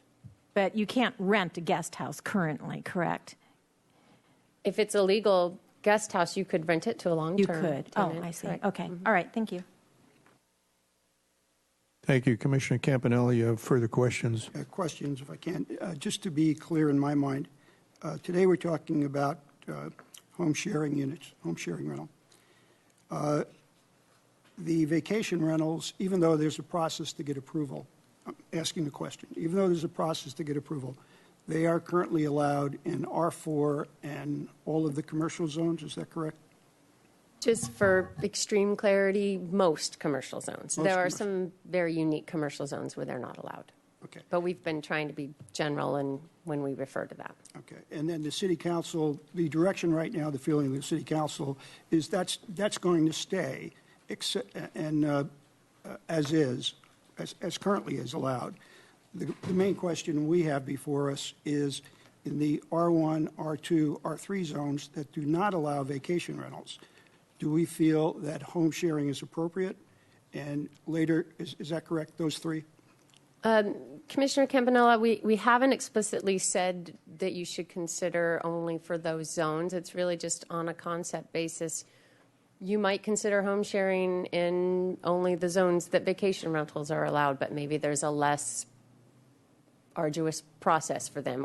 So really, it's open for you to guide us and counsel in that way. Okay, thank you. Second question, whatever is determined, I'm presuming that CC&Rs that are incorporated either within a plan unit development or an attached product still would prevail relative to allowing or not allowing either vacation rentals or home sharing.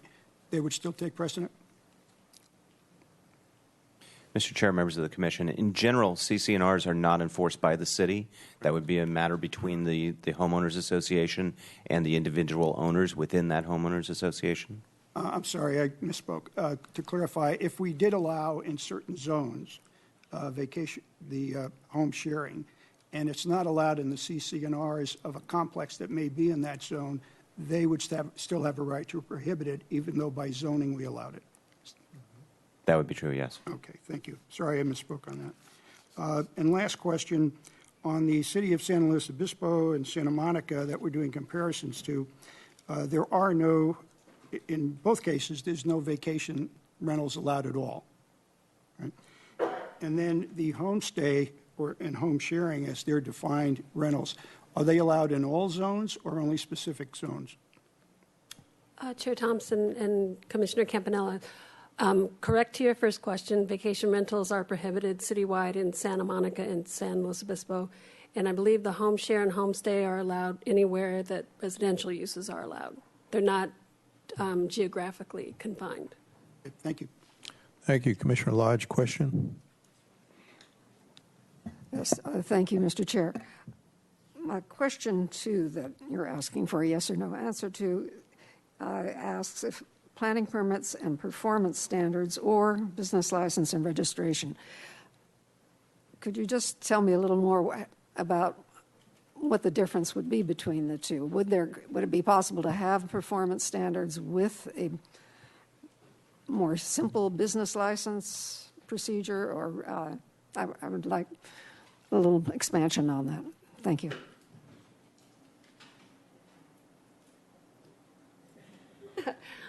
Chair Thompson and Commissioner Lodge, clearly this isn't as clear as we would like it to be, because cities have done either 2A or 2B or a blend of both of them. And so in some cases, if it's a business license and registration, there are application requirements that make you fill out affidavits that it's your primary residence and proof, and affidavits that you'll only rent a certain number of times a year, things such as that.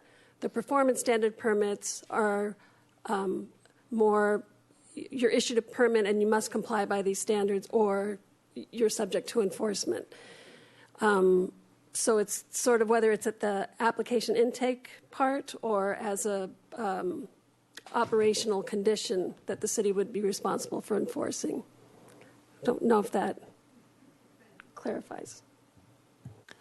Okay, time for the commission to start giving some feedback to the staff, particularly pay attention to the 3 questions that they asked that are up on the screen right now.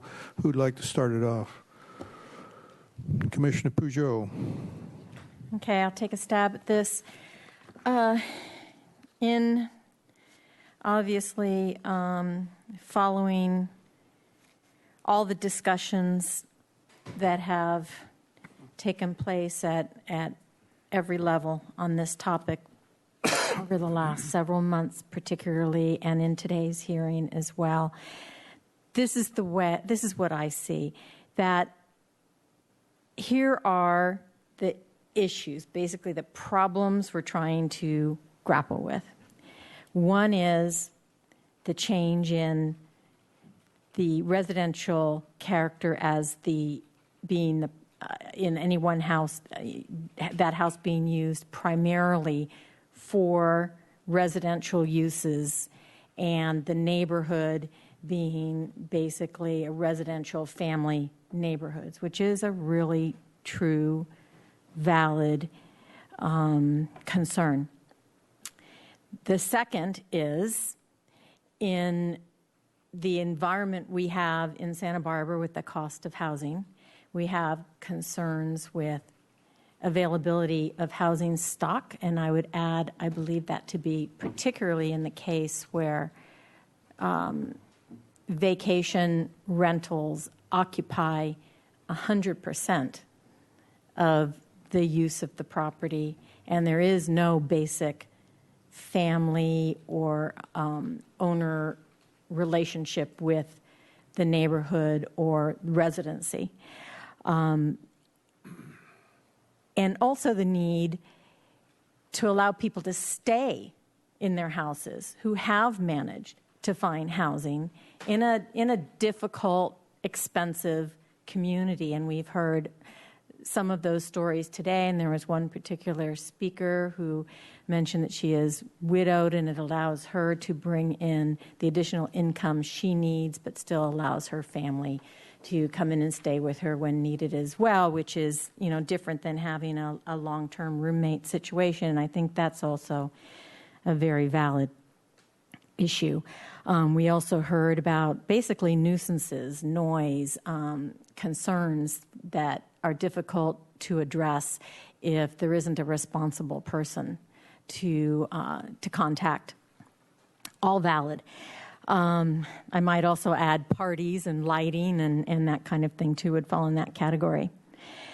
Here are my comments about those things in the relationship to our concept review, particularly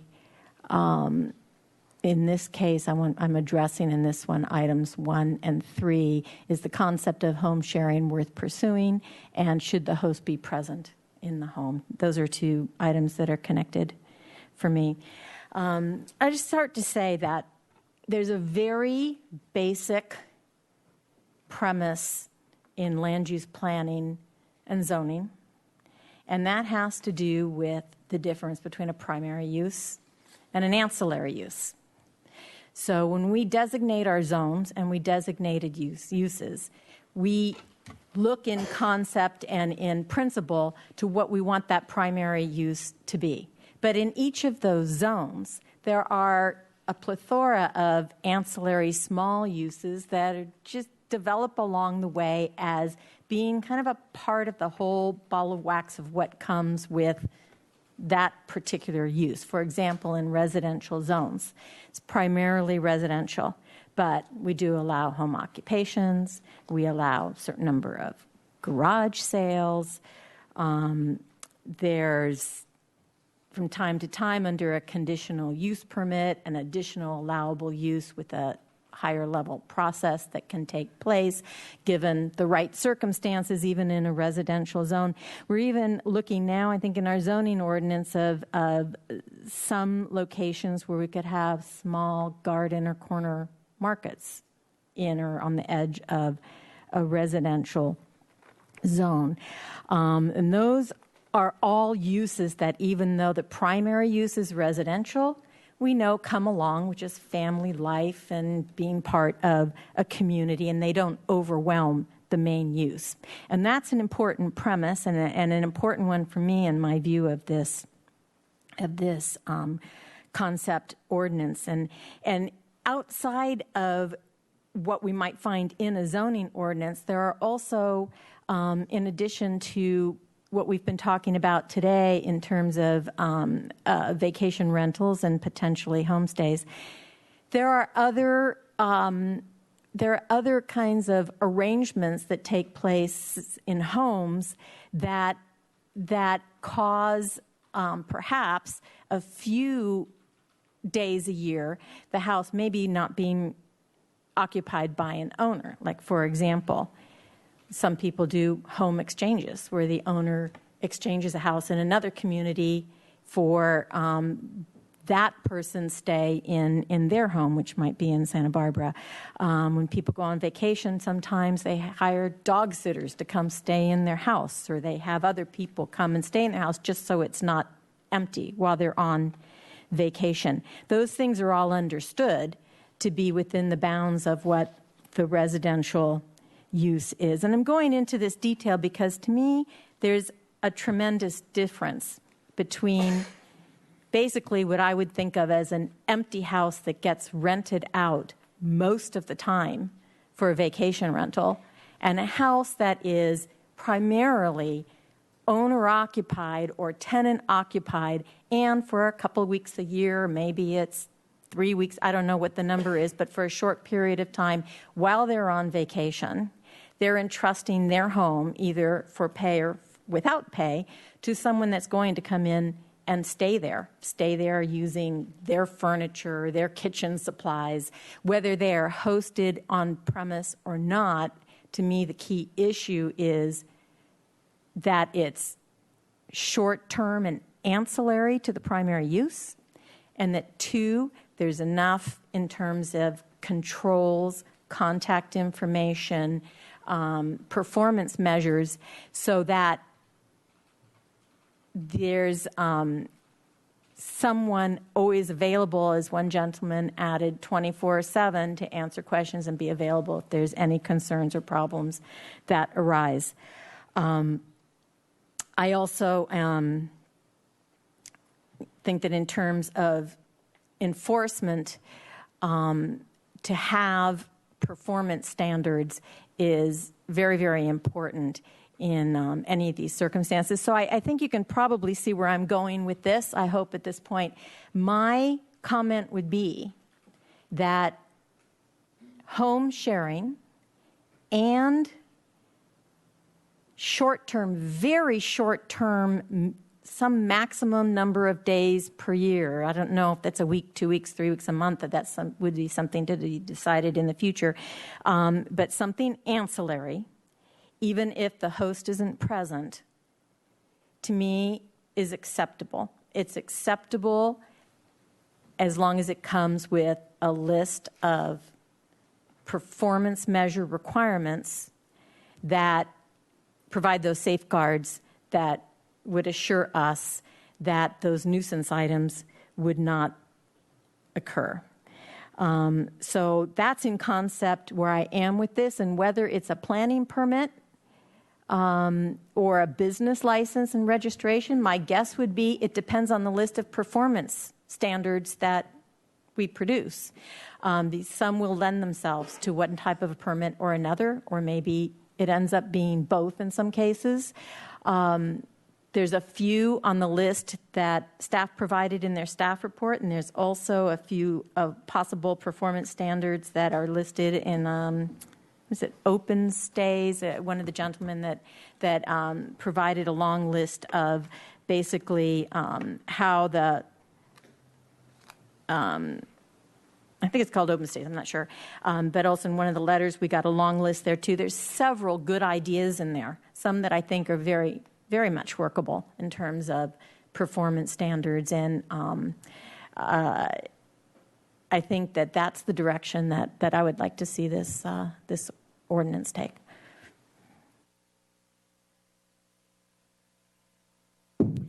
Commissioner Jordan, I think you were next. Thank you, Mr. Chair. So I have no doubt that of everybody out here who spoke today in favor of vacation rentals or home sharing would be a welcome neighbor of mine. I might not be your welcome neighbor, as a matter of fact. In 27 years in our house, we've gone from 0 to 4 kids. We have dogs. We have chickens. We've had screaming mobs of Girl Scouts in the backyard. We've bounced balls and wiffle balls off of neighbors' fences and walls. And so that I might not be your favorite share of or picture of a neighbor. I think what the difference to me is that as I describe what my 27 years has been in my neighborhood, those are characteristics or components of a neighborhood and the dynamics in it that are agreed to over a period of time.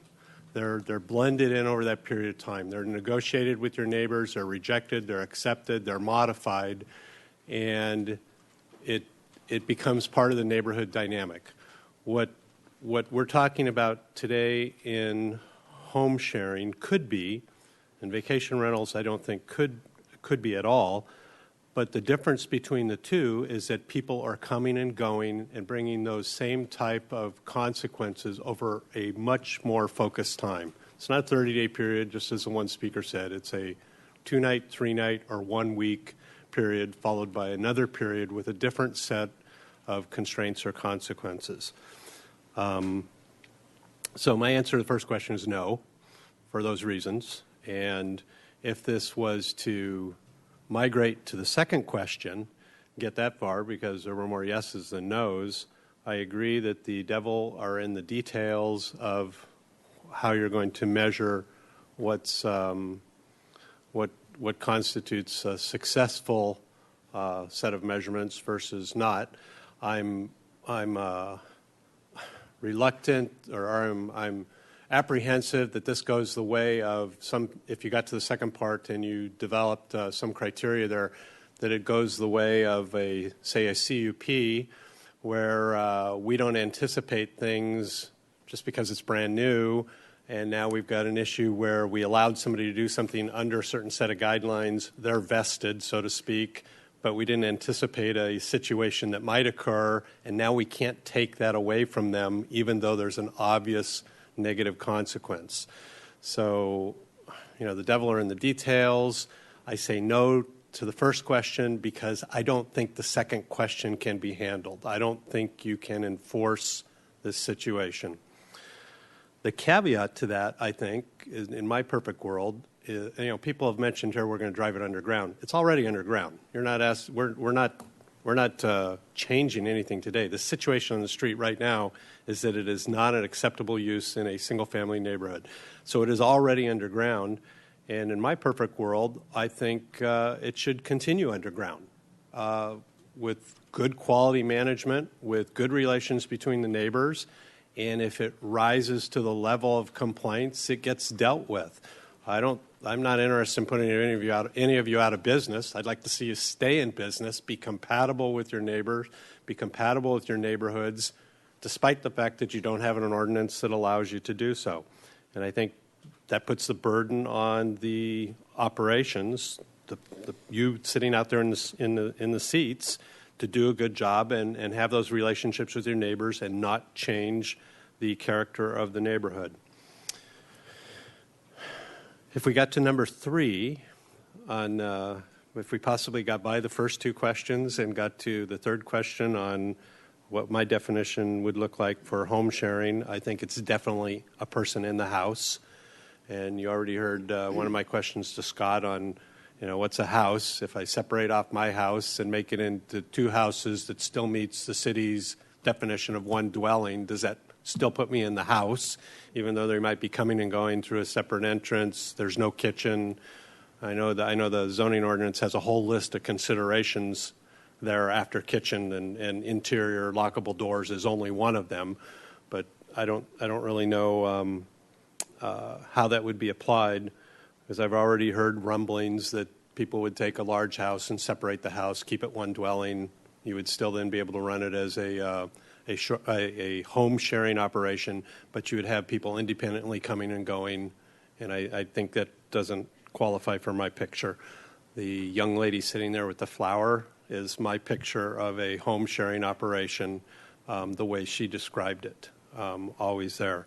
Somebody else described a home sharing operation a couple doors down where they're actually not present.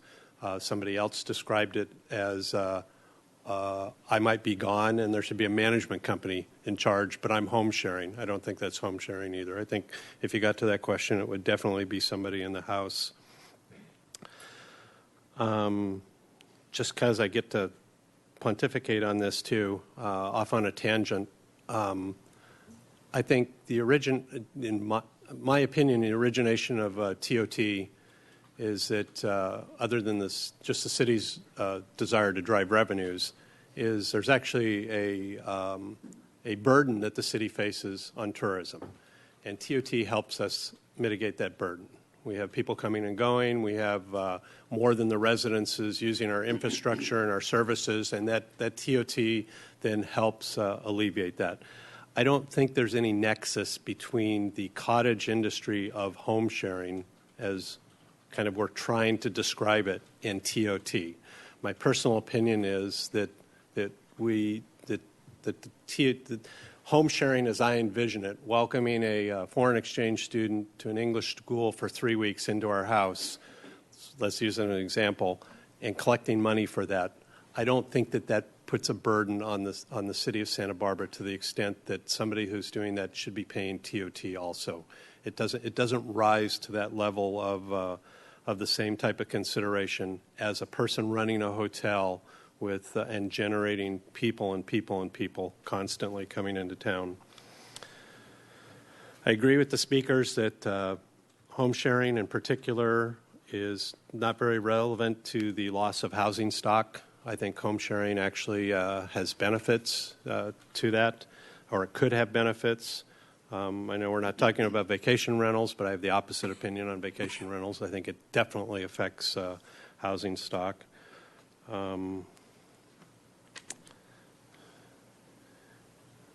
And I think that answers your questions. I could talk more about this, but I don't know that it answers your questions any better. So thank you, Mr. Chair. Okay, thank you. Commissioner Higgins, you want to weigh in on this? Yeah, thank you, Mr. Chair. Commissioner Jordan has his less is more hat on today, so that's nice. It suits him. But I could almost be convinced by what he was saying in pursuing that particular direction today. But I think since staff has asked us to maybe cast the net a little wider, I would say, just to answer the questions briefly, the first answer is yes. Second answer is B. And the third answer is no, with maybe a slight exception. So I'd be inclined to look at the home sharing ordinance in terms of a more permissive process than not, and perhaps the place to land is a tearing off process. So those home sharing sort of set of standards that we're after, that are described today, that are compelling, ought to be simply issued a business license with a certain list of standards, and if those fail, I hate to do this, but it meant because it sometimes makes things more complicated. But if you're, I guess I just don't think we want to overreach into people's constitutional rights that they currently have with their homes. I think the city of Santa Barbara's been down that path before, and we don't want to end up in court again. So the other issue is obviously overreaching with our planning department's resources, the city attorney's resources. So with something that might not be enforceable. But since we're just exploring this and this is concept level, it might be nice to see how we can be permissive with licensing, and then when complaints come in, licenses are revoked, and you're pointed in the direction of the planning department for a more extensive permitting process that could come with all of the bells and whistles that are associated with other performance permits or conditional use permits, like perhaps public noticing on the front end, obviously parking and other development standards that are associated with the increased use of the home, inspections, and perhaps even maintenance bonds or monitoring bonds in case the people that are supposed to be on the property aren't there, and it's fairly obvious that they're not. So sort of where I land on some of this stuff. Keeping in mind, I do like what Commissioner Jordan, where he's headed. I think he's got a more sort of holistic view of this. We can't do both, probably, but I'm open to hearing about how we might. I'm looking forward to hearing from staff as we spend some more time on this, a little bit more information about enforcement and staffing costs associated with not the VRBOs, which we know are not allowable, but maybe how some of these licenses would be monitored and what the enforcement and staffing costs would be associated with a more elaborate permit. I'm curious too as to if we're talking about platforms, we've heard from sort of local industry rep here, but some of the bigger platforms that you mentioned in the staff report, have they been consulted? That maybe are difficult to get their feedback on, but in terms of setting up a platform that would will their platforms interact with the nuances of our code? So if somebody goes into that national database, can that have some sort of level of customization that will answer all the questions that we need answered if this is going to be permissible? And again, I guess I'm still curious about what how staff is going to define what kind of evidence into the record as it relates to staff time, and really the evidence that will constitute a violation. So that's where I land. Thank you to all the speakers that came before us today. I live in a neighborhood where I don't have that particular problem, but I'm sensitive to those people that do have those problems. So I'd like to think we could address those here. Thank you. Continuing on my left, Commissioner Lodge, your comments, please. Thank you, Mr. Chair. I guess I'm going to start with the last question because that's an easy one to answer for me. yes, the host should be present. It's because the host is present that you aren't going to have the problems of affecting the neighbors. If they're not there, then you have the opportunity, even though they may set all kinds of rules, as we've experienced with vacation rentals and the complaints we've heard. And I think there have been a lot more complaints that have not been officially filed and in some cases that's because the neighbors to these vacation rentals are afraid of retaliation. So there are more than just the few that have actually come through the city process. But the host needs to be present in order to make sure, obviously not every instant, but to make sure that an appropriate use of their home, the part of their home that they're renting, is maintained. And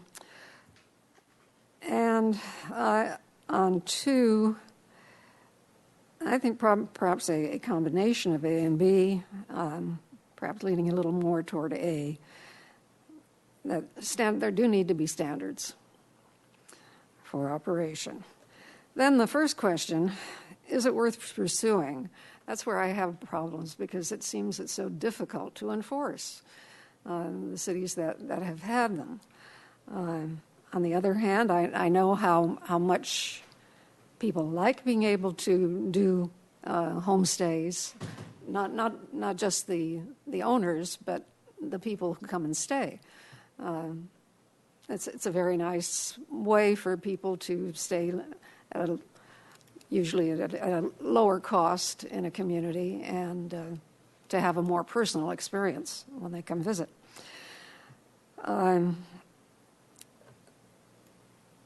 So I guess I would reluctantly say yes on one.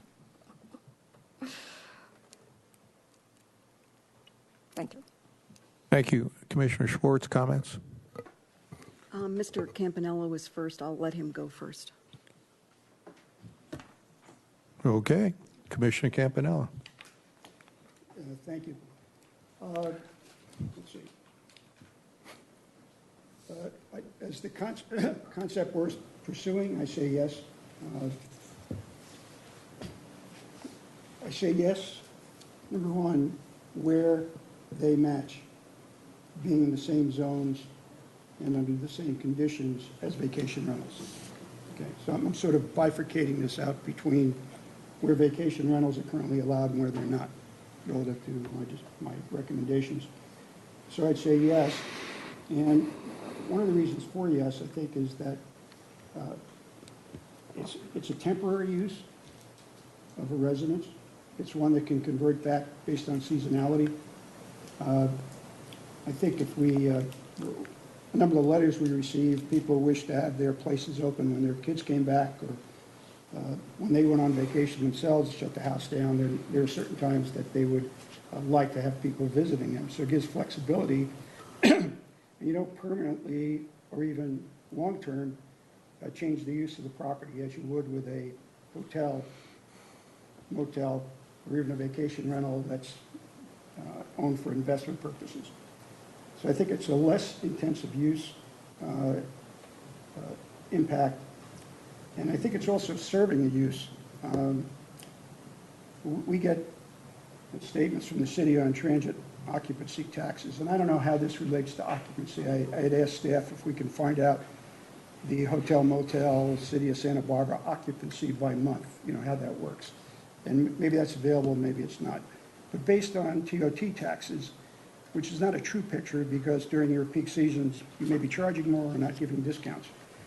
But during the summer, the total TOT taxes year to year, during the summer months are more than twice as high as they are during the winter months. And then fall and spring go somewhere in between, which means your peak demand, even accounting for differences in rates, obviously, perhaps, is during the summer months. Now, if you have the flexibility on home share to satisfy, pardon me. Thank you, I will. That's why you're going last. Help me out here. If during the summer months you have some pressure release on the people that are coming into town, where temporarily the individuals who'd like to rent out a room can absorb some of the people who are coming in for out of town, it helps, of course, tourism, but maybe overall it helps the demand for new motels and hotels. You know, if you have some way to provide those residences, maybe there's less need for that product. And that product does get built in most zones, and in most zones, a lot of the zones where apartments can also be built. So, you know, maybe indirectly having home shares is helping the housing shortage in a way by not increasing the demand for hotel units because the seasonality in itself, there's some pressure release. Study required? Yes, absolutely. I'm not saying it's a definite, but from a development on the, it could be helping to relieve pressure to find more and more sites. When we get into residential neighborhoods, I guess I want to look at that one. I'm trying to look at that one maybe a little different. Although home share requires a home, if your districts, if you're matching it with the complete rental, vacation rental, a lot of the districts are manufacturing, commercial. There may not be a lot of single-family homes that would, or enough bedrooms that would nicely qualify and allow people to have some privacy within their own room, own bath, as you would in single-family houses in the R1, R2, R3 zone. So I'm trying to consider that as well. In light of the fact we have, like me, we have an aging population that may have a surplus of bedrooms, you know, in the community, or may have bedrooms that are available. So if we can accommodate part of our strains, whether it be workers, if people want to rent out more than 30 days in a room, or visitors, short-term, both the strains on us. And that possibly could help. So I think I'm open to the looking at the residential neighborhoods as well, but I really want to be cognizant of the fact that if we do go there, that it's going to really be incumbent on the house owners to be more protective of the neighborhood than they even would be if they have a month-to-month lease, because they're under the microscope. Okay? Now, even though they may be renting to 3 individuals, 3 bedrooms, which is, I believe, Mr. Vincent is considered a family in the city of Santa Barbara, so groups are considered families. So you can rent to a group, you can rent to an individual more than 30 days, but if we're going to allow someone to do it less than 30 days, like I said, it's going to be incumbent on them to really make sure that there's no nuisances to the other residences in the area, which is the purpose of the zoning of R1, R2, R3. And by that I mean, yes, you've got to be there. If you say you're a host and you like people and you want flexibility, you need to be there. And number 2, business license and registration, absolutely. I think following the rules, losing it if there's a complaint is important. Plus, thirdly, I think the platforms that are renting right now, and I saw this on one platform, they're pretty cognizant of the rules as they're changing in the city of Santa Barbara. And there's a page on one of the websites for Santa Barbara that warns potential customers that there are changes going on. Contact community development. You know, you may not be allowed this or you may not be allowed that. So with the knowledge that this is required for homestay, I think working with the platforms, it's going to be noticed to the people that want to rent for that short period of time. And I think people should be noticed and have the notice that are coming in that we are examining these places. It is safe to say. It is within the law, rather than the confusion that may have been set to date, like what is the law and what can I do? I'm not going. And maybe it would be a little more competitive even at the Santa Monica, you know, because maybe we sort of encourage it a little bit under the right conditions. So again, I think there's some benefits to it.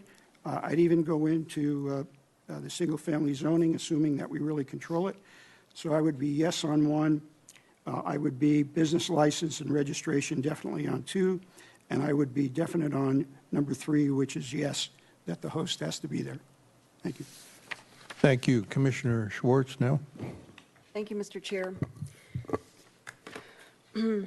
Well, this isn't a courtesy review. This potential ordinance amendment needed to come to the Planning Commission, and I did not hear that there was a 5-2 council support for this, a supermajority. So it'll be interesting when it goes back if there has been any shift at all among 5 of the members who need to vote for this on council. Having said that, let's start with number 1. To me, I want to bifurcate for a moment.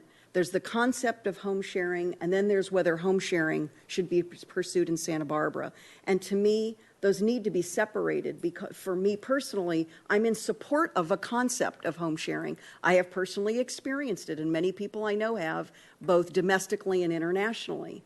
But that's not my job. My job is here in the city of Santa Barbara, and it's to look out over the entire city, the diversity of our residents, our business owners, in every sector, and to balance, and that's a key word for this Planning Commission, is to balance policies, uses, needs, and so forth. So with that in mind, I want to say that I'm hesitant to support home sharing in Santa Barbara, and I want to, but again, this is, we will not be the decision makers for that, so obviously it will be at council. I want to make a few remarks as to why I'm hesitant, or why I might have kind of a tepid support, so to speak. And I'm picking up on a number of comments from members of the public, both from the letters that we've received, and I've read every one of them, and thank you for being here today. I really have taken to heart everything that's been said sort of on both sides of the ledger regarding this issue. If I had heard more homeowners, property owners who are sharing their homes, wanting to or having a track record or a history of sharing their homes commercially with those who are working in Santa Barbara, seniors, other seniors in Santa Barbara that are finding it very difficult to remain housed and to remain in Santa Barbara, I think that I might be a little more empathetic. But when I think of what sounds to me like the primary driver between less than 30-day home share, it definitely sounds like, feels like, looks like a commercial use to me. And I don't see it outside of pure tourism. I'll get to that in a moment. I don't see it benefiting on balance all of the other needs, the dire needs that we have in Santa Barbara. When we talk about the transient occupancy tax and business license fees and how important they are as a baseline of revenue for the city, what hasn't been discussed, which I want to point out on the other side, is the hundreds of millions of dollars that the taxpayers in Santa Barbara County will have to fork over to widen Highway 101 to bring workers into Santa Barbara who don't and can't live here. So it's not just the revenue side, it's the payment side.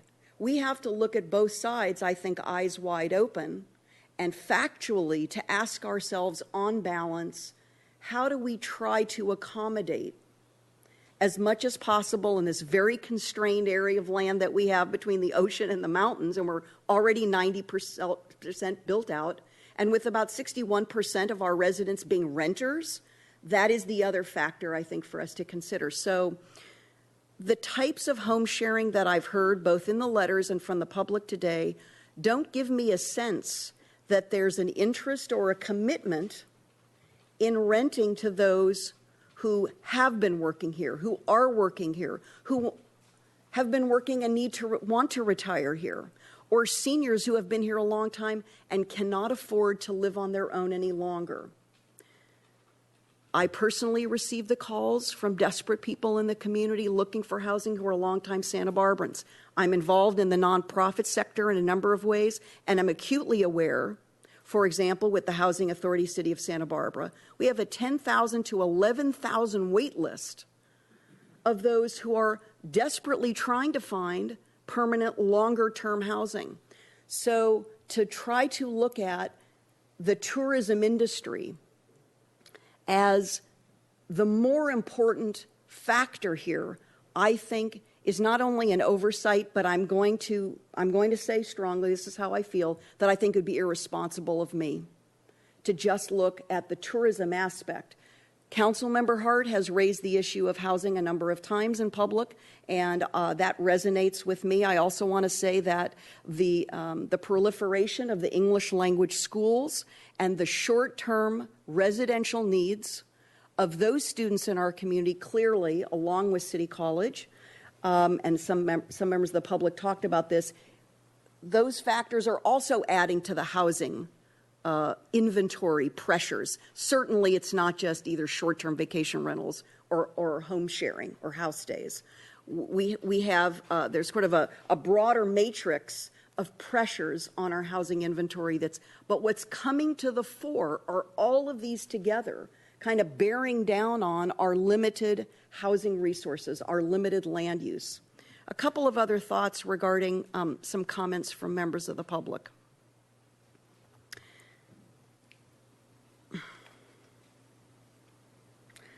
I think that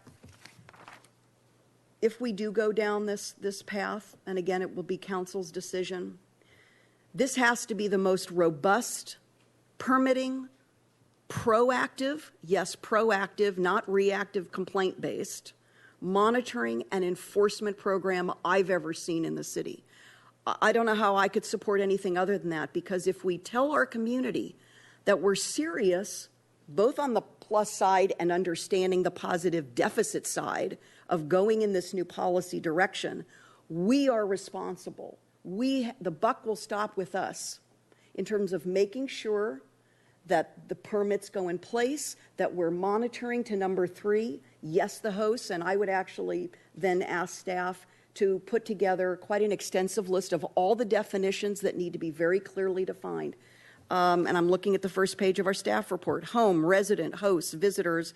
We have dwelling there. This is just one of a number of them. So that we in the community are clear, again, should the council go in this direction, that we have properly permitted, we are properly monitoring, and in fact proactively monitoring. And for those who are out of compliance, there's a very swift is difficult with our processes for a number of reasons. Because we, as Ms. Brooke mentioned, we have to conduct due diligence on these complaints or where we have some evidence of something being out of compliance, somebody being out of compliance.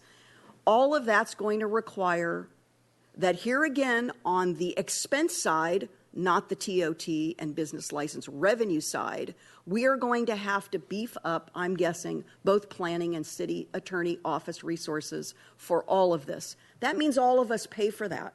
All of us pay for that. So if council decides to go in this direction, I think there are many issues, including the specific zones to allow this to occur. Won't talk about that today. If it comes back to Planning Commission, we'll talk more about that at that time. Now, on that note, I want to make a couple of comments. I want to mention the 30-day issue. I don't know if 30 days, I know this would require significant municipal code research, search and replace for changes to other aspects of our municipal code. I don't know if 30 days is the right number. You know, I think staff and city attorney will have to wrestle with that. Less than 29 days versus 30 or 31, I don't see the difference, so I'm not sure what to make of that, if that's the right number. I want to mention that I think that some of these quantifiable requirements, they're page 4 of our staff report. You have the number of rentals allowed in our city in its entirety, by zones, separation between vacation rentals. There's a whole list that staff put together for us under the topic of performance standards. I think all of that needs to be very thoroughly vetted. I'm very concerned, I'll just say in the end, host is much too open and generalized a term for me. I think if somebody owns a property and they are in good faith committing to remain there, I don't mean 24/7, you've got to go out and have your life and so forth. But I think the owner or owners need to be present, not delegating it to a friend or an out-of-town family member who comes in periodically. I think it's that level of seriousness and rigor that needs to be applied. So host doesn't do it for me in terms of the category. So I think that's it for now. Again, if this comes back to us, I think there'll be much more to comment on. So those would be that would be my input back to council. Thank you. Thank you. Well, I'll make a few brief comments. First off, obviously there's, in my opinion, a big difference between out-of-town property owners that are running vacation rentals and a local homeowner who's running a home sharing rental. And I think the council made the right decision to say that the out-of-town people that bought properties to rent out as a vacation renter is not what we want in the city. But the idea that vacation rentals or home sharing rentals are going to go away, that's not going to happen. So the main concern then is how do we kind of work with people to make it the best for both? So in answer to your first question there, is the concept worth pursuing, a home sharing concept? Yes, it is. And since it will continue anyway, we ought to do what we can to try to work with people. And I think there's a very simple way that we can do it. We already allow home occupations in residential zones. And a home sharing, if you look at it, meets our current definition for home occupation. So I think it'd be very simple to add it to the list of business license businesses, and as long as we verify that the home is owned by the person that's applying, I don't see any issue with having it in a residential zone as a home occupation, which we already allow. We allow accountants, tax preparers, architects, so on and so forth in residential zones. So just add it to the list. As far as should the host be present, I would say yes, but I would also say that it won't be enforceable. We can't be proactive enough to have a staff member outside of every home sharing house to log people in and out 24/7. So the fact that you have it as a requirement when somebody applies for a business license will enable you to have a little more leverage to deal with the few recalcitrant people that continually rent to problem people. And if the police are called because of a problem and the host isn't there, that goes on the record when it comes time for a business license renewal. If there's a few of those cases where the host wasn't there, then they don't get their business license anymore. I think it's pretty simple. I would caution you against going up the road of having a whole lot of requirements. You can do this, you can't do that, you have to do this. The more things you put in there, the more difficult it's going to be to enforce. The more complicated it's going to be, the more staff time, and the more difficult it's going to be for everybody to understand and to be enforceable. So keep it simple and deal with it at the simplest level as we can, which, in my opinion, would be make it an allowed home occupation. So I'll ask staff, do you have any further comments? Did you get enough? Do you want more information from any of the commissioners?